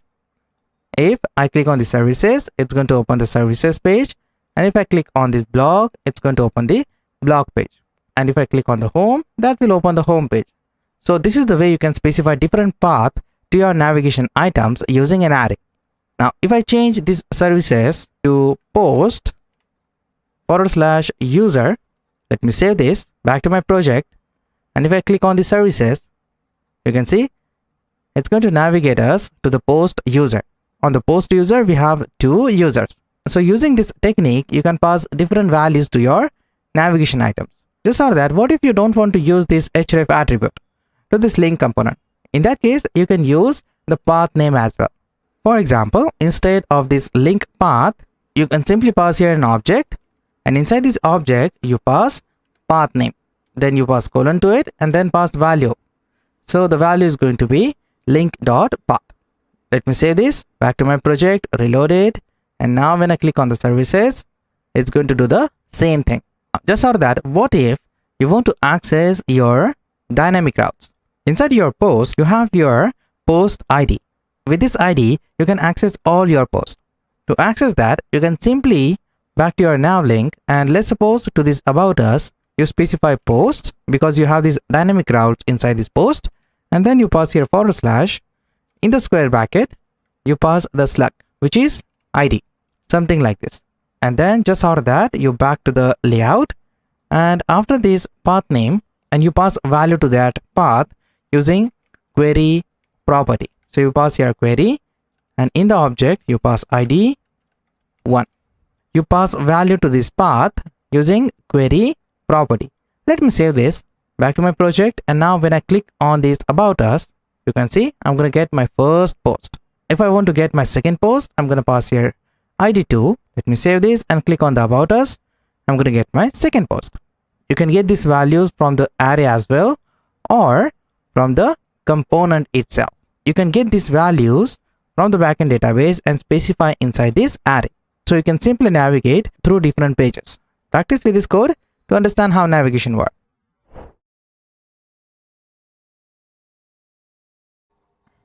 We learn how we can fetch the data and display the loading message when the data is loading, and we display data is not available message if the data is not available. An improved way to fetch data and cache it upon future visit is to use a library called SWR, which is also made by a developer of Next.js. SWR in this context stands for stale while revalidate. It gives us a convenient hook. Use SWR to more easily fetch data and handle loading and error state, as well as cache data for future visit if nothing has changed. If it has changed, fetch data in the background while the stale data is shown from the cache. If the page must be pre-rendered, Next.js support 2 forms of pre-rendering: static generation and server-side rendering. We already learned that in the previous lectures. Together with SWR, we can pre-render the page for SEO, and also have a feature such as caching, revalidation, focus tracking, refetching on interval on the client side. Let's take a look at a very simple example to understand how we can use SWR in the Next.js application. I'm going to open my post folder, and right here I have here a page called user. I'm going to open that. So to work with this library, you need to first install it. So I'm going to open my terminal, and here I'm going to say npm install SWR. This will install this library in the React application. Once you've done that, just clear the screen, close this terminal, and at the top, right up here, you need to first import that library. So here I'm going to say import use SWR from a library called SWR. Use SWR is a hook of this library. Just for that, we need a fetcher function to fetch the data and convert that data into a JSON response. So at the top here, I'm going to create a constant fetcher function is equal to, I'm going to pass here spread operator, arguments, and then I'm going to say here fetch. I'm going to use here a JavaScript function fetch and then pass this arguments here like this. And if the response is successful, then I'm going to execute the then function response.json. So I'm going to return a response in JSON format when we pass argument to this fetch. Just out of that, right inside this user, right here, I'm going to say use SWR. I'm going to call this hook use SWR and then pass the endpoint. As you can see, when you scroll down, this is your user endpoint. You have this user endpoint inside this API. You can access your user data from this user endpoint. I'm going to access that. So at the top to this use SWR, I'm going to pass this path, something like this, and then I'm going to pass my fetcher function as a second argument. This fetcher function is going to convert this response in JSON format and return as a response. Just out of that, this use SWR is going to return few options. We can access these options inside an object using JavaScript destructuring. So we pass here constant in the object. I'm going to pass data and error is equal to constant data and error is equal to, and then this is going to return value to this data and error property. There are different options you will get with this use SWR. We'll look at that later. Just for now, let me show you how you can access this. Inside this, just out of this statement right down here, I'm going to say if we have error inside this data, then I'm going to return a division tag with the message error fetching data. And if we don't have data, then we return division tag with loading message, something like this. And now let me save these changes back to my project, reload it, and now let me open the post user. You can see I'm going to have my data. When you reload the browser, you can see you have here a loading message. Now because we don't have any delay from the API, you're not going to see that loading message. But if you add any delay to this response, you will see this loading message. Now you can see here, I'm making the client-side request using SWR. You're not limited to only make the client-side request. You can use this get static props to make a request using SWR. You can easily use static generation and server-side rendering using SWR with few line of SWR configuration. Don't worry, in the future lectures, we'll learn more about SWR in detail.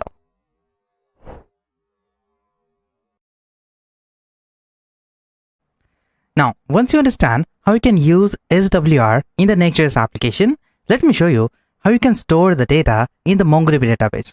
If you open the API users.js, we just store this data inside this user API endpoint. Or you can store this data in the JSON file or in the JavaScript file. But usually, we're not going to store this data in the JSON or JavaScript file. Instead, we store this data in the database. So we can access this data and create an API endpoint to fetch this data from the database and display on the front end.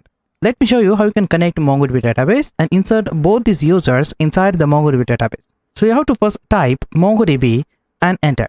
Then just go ahead and click on this mongodb.com. Right from here, you have to first sign in.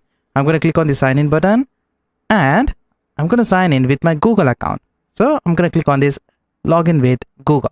Once I've done that, it's going to open the database. So we need to first create a new project. I already done that.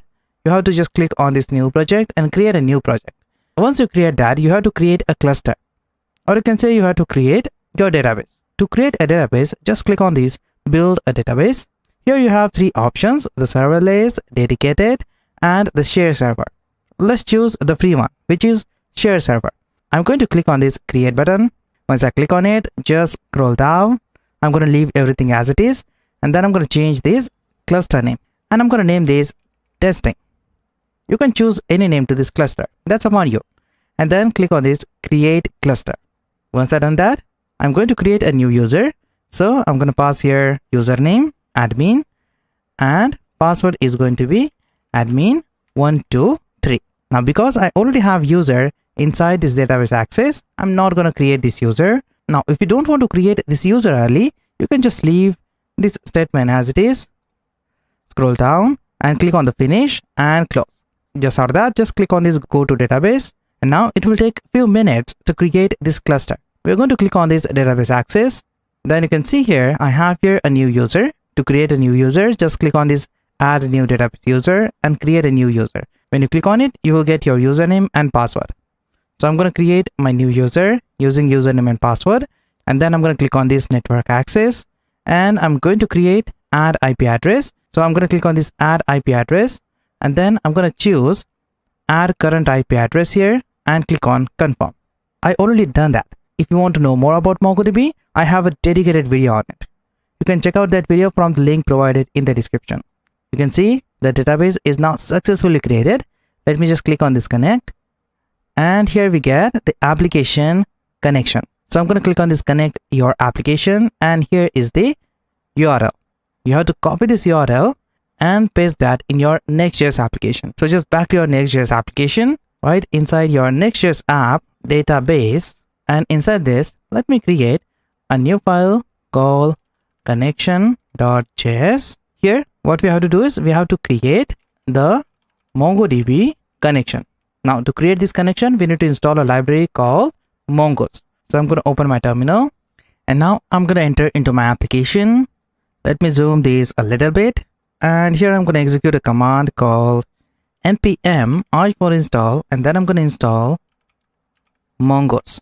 Mongoose is a library used to connect MongoDB with your Next.js application.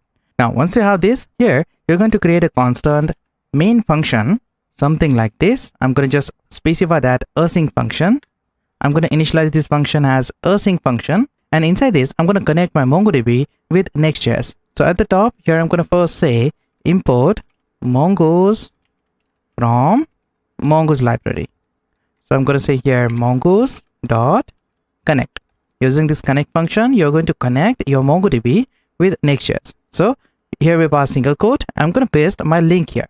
Now you're not limited to specify this link just inside this connect function. If you want, you can create the .env file inside the Next.js and specify this link inside that file.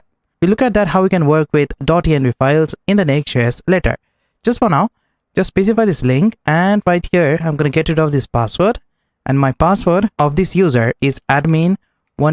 So I'm going to pass my password here like this.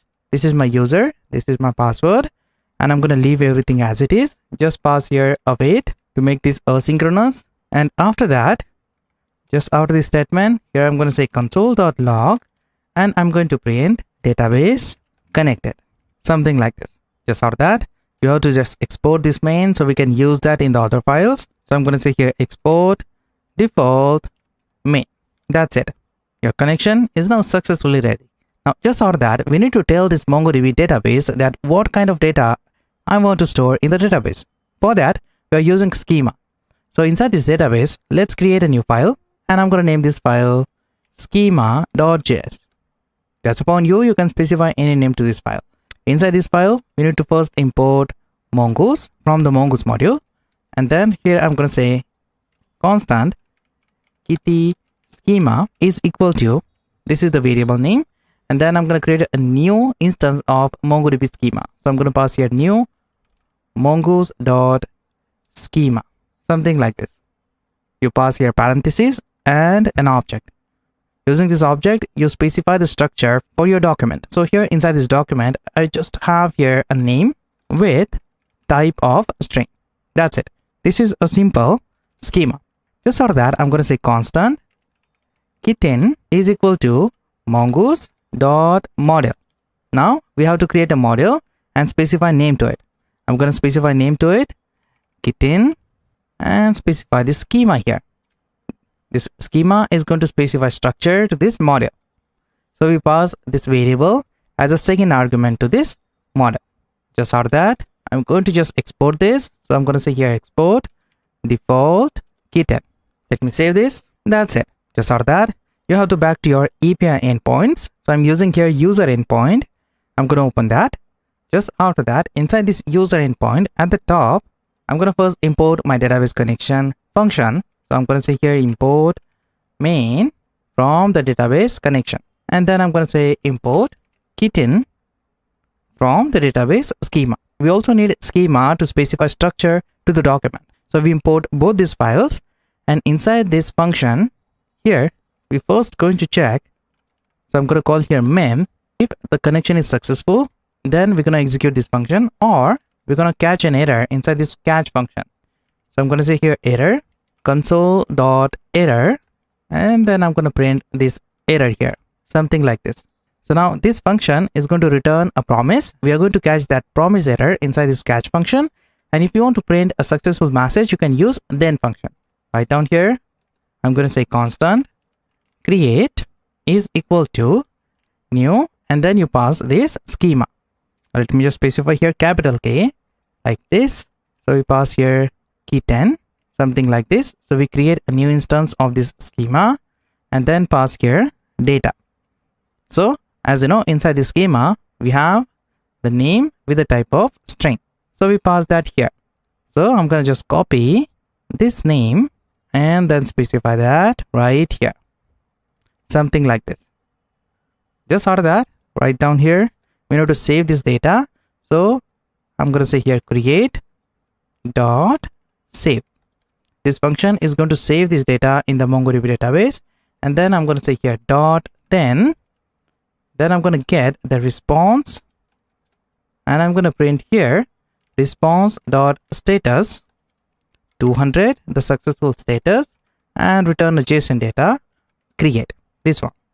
I'm going to return this data when we successfully save this data in the MongoDB database. Now let me just comment this because we are not using this. Now let me save these changes back to the project, and let me open here API endpoint, and we have user here, users. You can see the name of the endpoint is users. So we pass here users and press enter. When I open the API users, I'm going to get an error message. Cannot override kitten model once compiled.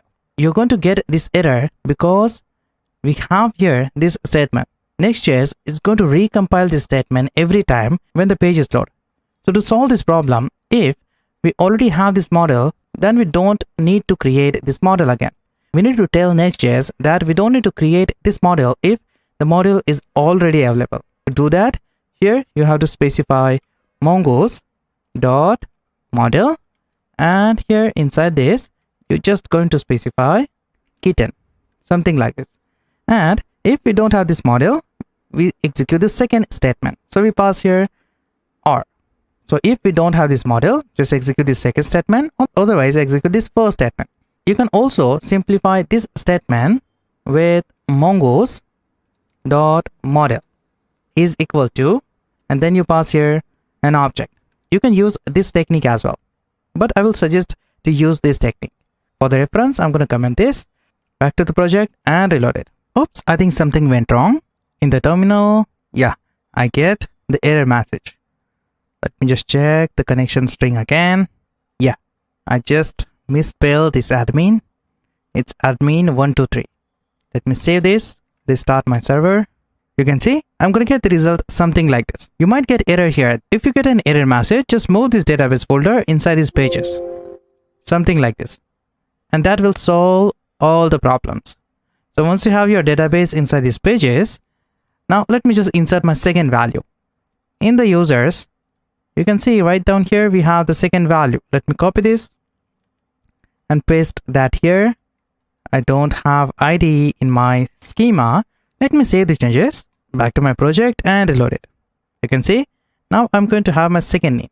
And if I back to my database, click on browse collection, then you can notice here we have test database, and inside that we have a document called kitten, and then we have few documents here.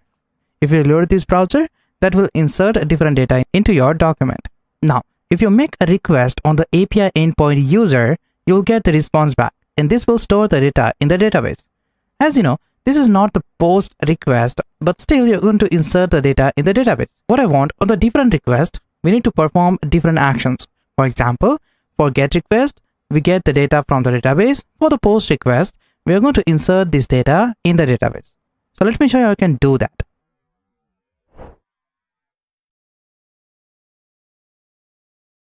Now, let me show you how you can validate the request. So how you can find which request is it. To do that, let me just get rid of this statement. I'm going to leave this main function as it is because inside this main function, we have the connection. So if we have the successful connection, I'm going to execute this statement. And just for that, I'm going to get the user HTTP request. To get that, we need this request parameter. So here at the bottom, I'm going to say constant. In the object, I'm going to say method is equal to, we pass here request. So I'm going to just destructure a property called method from this request. And right down here, we can say switch method. And inside this, we can display different cases. So if it is get request, I'm going to say response.status 200.json. And inside this JSON, I'm simply going to print an object with endpoint users. Just saw that. At second case, so I'm going to pass here case if it is post request. If it is post request, then I'm going to return a response. So I'm going to say here response status 200, and this is going to be the post request, something like this. And make sure to pass here break statement like this to break the statement when the condition is met. After that, we need to specify the default statement as well. So we specify here default. In the default statement, I'm going to set the header. So I'm going to say here response dot set header allow, and then we pass here in the array get and post. So we allow only get and post request, and we're going to send a response. So response dot status 405, which is the error code, and then I'm going to say here end, and here I'm going to specify backtick operator and say method, and then we print here method, the user method not allowed, like this, and we break this statement as well. That's it. I'm going to just save the changes, and to test this post request, I'm going to open the Postman testing tool. Using the Postman testing tool, I'm going to make a request to the user endpoint and get the response. So if I specify here localhost 3000 API users, when I make a get request, when I click on the send, you can see when I click on the send button, I'm going to get here a response called method get, and the endpoint is going to be user. I'm going to get same response on the browser as well. But as you know, using browser, you can't make post request. You need a form to make a post request. But let's make a post request using Postman. Here I'm going to choose post and click on the send button. You can see I'm going to get a response. Method is going to be post and the endpoint is going to be user. What if I make a put or delete request? When I make a delete request, you can see I'm going to get an error message. This is method delete not allowed. So this is going to return this default statement. So this is how we can simply create HTTP request in the Next.js application. And now using this get, we can get the data from the MongoDB database, and using this post, we create a new data inside MongoDB database. Don't worry, when we build a project, I will explain everything step by step.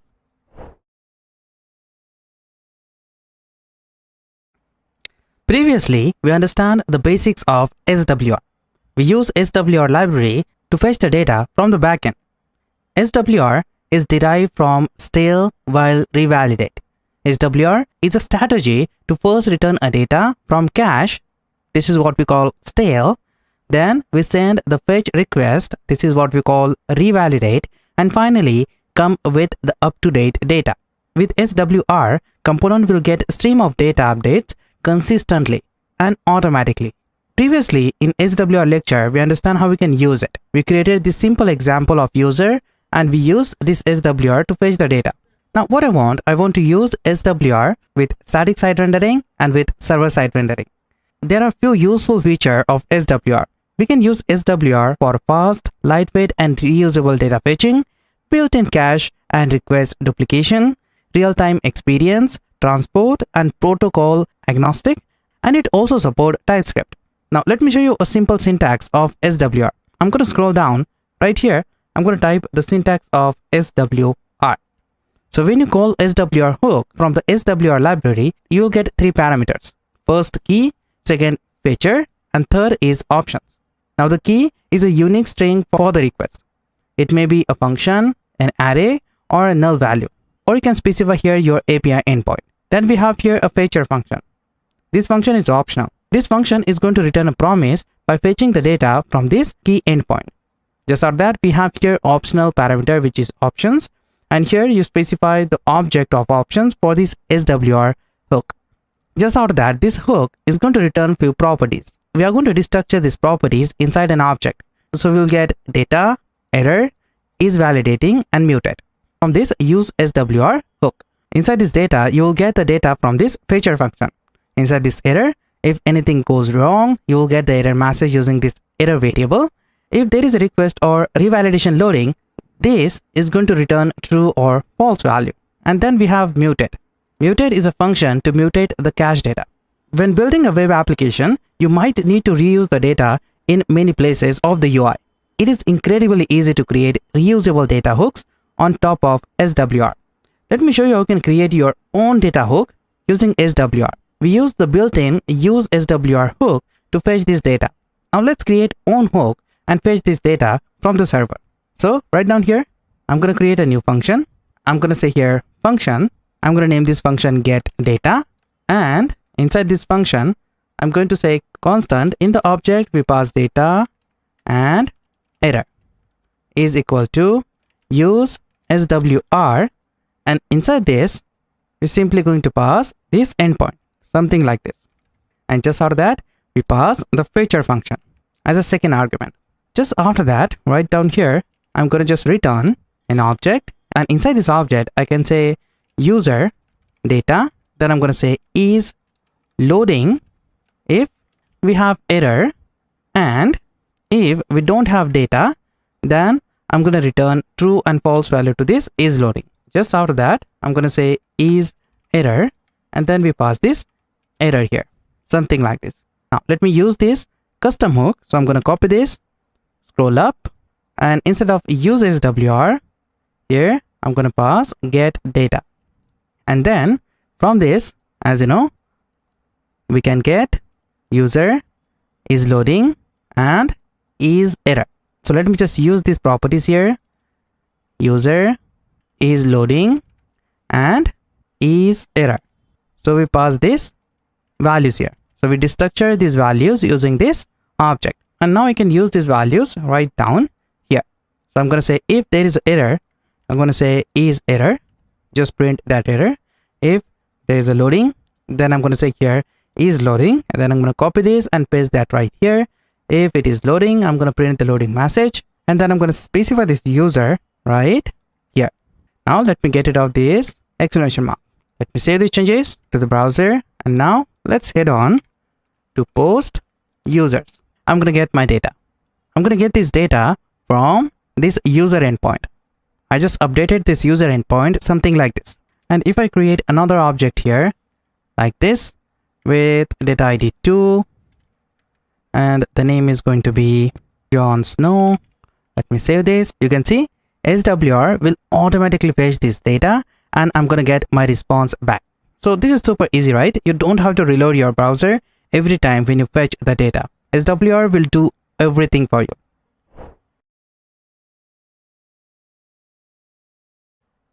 We use this fetcher function to fetch the data from the backend server using the API endpoint. Let's talk a little bit about this fetcher function and see how we can customize it. We can customize this fetcher function to return more information. If the status code is not 200, we can consider it as error, even if it can be passed as JSON. Now, let's see how we can customize this fetcher function. What we can do is, I'm going to get rid of this statement, and here I'm going to simply return a async function with URL parameter, something like this. And we can pass this URL parameter to the fetch function of JavaScript. I can simply see here constant response is equal to await fetch. Fetch is the JavaScript function, and then we pass the URL here, and that URL is going to pass to this fetch function to fetch the data. Now let's suppose that the status code is not in the range of 200 or 300. We still try to pass and throw an error. For example, here I can say if response dot okay, if the status code is not okay, so I'm going to pass here exclamation mark. So if the status code is not okay, then execute this if block, and here I'm going to say constant error is equal to new error, and here I'm going to pass an error occurred while fetching the data. And then right down here I can attach the extra information to this error object. I can simply say here error dot info is equal to await, and then I'm going to say response dot json, and then I'm going to say here error dot status is equal to response dot status, or you can specify your own status code here. Just out of that, you can just simply throw this error object. So you can see we simply create our own error and throw them if the status code is not okay, and if it is okay, we then simply going to return a response dot json, something like this. In this object, you can see I'm just going to create an error object, the new instance of this error, and then we pass some information to it, and then I'm going to return this information to this fetcher function if there is an error, or you can say if the status code is not okay.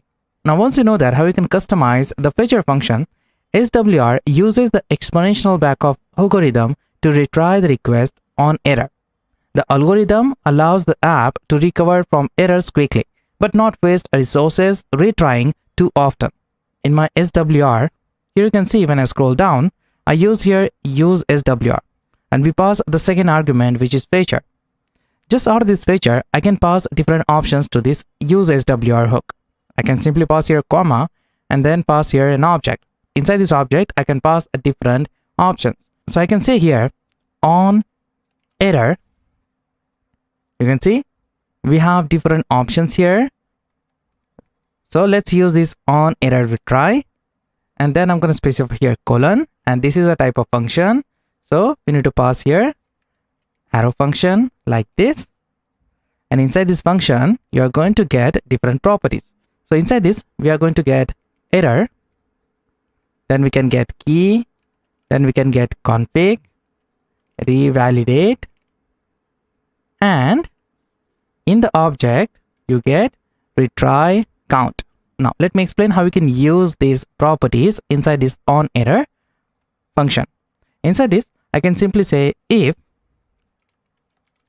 error dot status code, if it is equal to 404, then just return.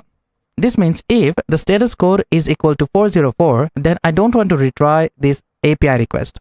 I just wanted to return only one request when the status code is equal to 404. Then I can say if the key, this parameter, the key, if it is equal to API user, then I'm going to exit from this function. So I'm just going to say never retry for this specific key. Now we are just telling use SWR that if the API endpoint is this, then don't retry on error. Just exit from this function. Just for that, we can also say here if retry count, if it is greater than or equal to 10, then we are going to return, or you can say exit from this function. So we are just saying that on error, try to refetch the data only 10 times. Only retry up to 10 times. Not more than that. Only if there is an error in the API response. And then we can also use this revalidate to send the request again and again. For example, let's suppose that we want to retry after 5 seconds. Then we can simply say here set timeout, call here a callback function, and here we can say revalidate. Revalidate is a type of function, so we pass here revalidate, and then we pass here an object. Inside this we pass this recount, and then as a second argument we pass here 5000. So this statement is going to retry after every 5 seconds. So if there is an error, this statement is going to retry and send a request to the backend after every 5 seconds. Now let's take a look at how we can use SWR configuration.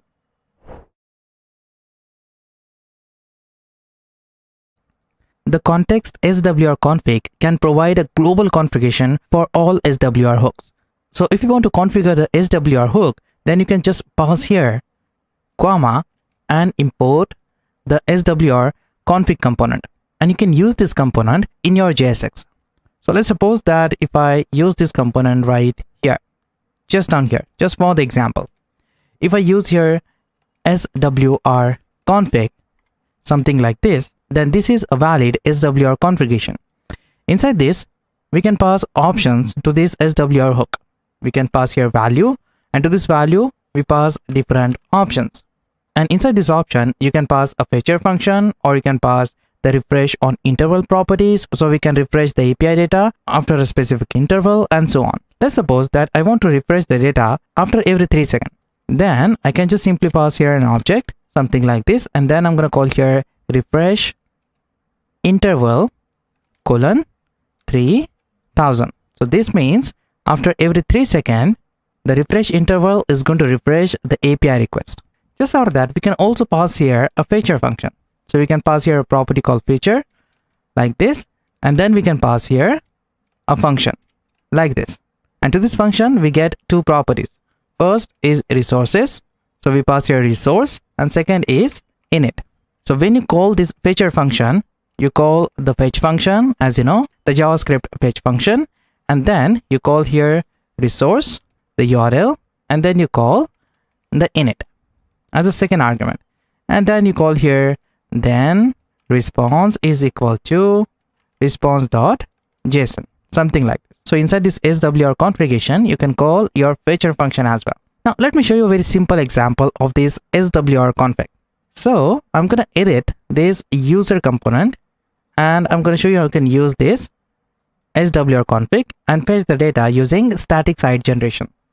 You can use fallback option of swr config to pass the prefetch data as the initial value of all swr hooks. Let me just use a simple fetcher function here, something like this, one line fetcher function. And then inside this get static props right here, as you can see, we are fetching this data from this API endpoint users. I'm going to just get this data inside these users and then call a property called fallback. Now swr hook is only going to use this property only when the data is updated. Otherwise, it uses the cache data. So we call here fallback, and inside this, we pass the endpoint, which is API users, and then we pass here users, something like this data. So swr is only going to call this fallback when the data of the UI changes. Otherwise, it will use the cache data. Just out of that, when I scroll up, right inside this user component, we need to add the swr config. So what I have to do is, I have to create here, instead of this get data, let me just get rid of this. And here I'm going to call this component data. So right here, I'm going to copy all this code and paste that right inside this get data.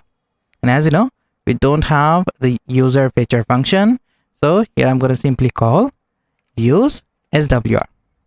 And then in the single code, we pass here http localhost 3000 API users. And then as a second argument, we pass the fetcher function. So let me just get rid of these destructure properties. And here I'm going to say data and error. Instead of this is error, now we pass here error. And if we don't have data, then I'm going to print is loading message. And just out of that, here instead of this user, I'm going to say data. That's easy, right? Now, just out of that, once I paste all the data inside this get data function, right inside the main component, right here, instead of these users, as you can see, inside this get data, I don't need user because we are getting this user from this use swr. And at the top, right up here, I'm going to get rid of this user. And here I'm going to return JSX, and inside that I'm going to say swr config. I'm going to call this component and pass here value, and inside this value we pass fallback. And just out of that, I'm going to pass this fallback as a parameter. And then right inside this swr config, I'm going to pass my get data function, this one. So I can simply call here an object, and here I'm going to pass get data and pass parentheses like this. Let me save the changes. Now when I open the post user, I'm going to get my response. Now let me tell you a very interesting thing. As you all know, get static props is going to generate the static HTML. It's not going to use for frequently updated data. Whenever there is a change in the data of API request, the getStaticProps will automatically execute and update the data. So with the help of SWR, you can easily do that.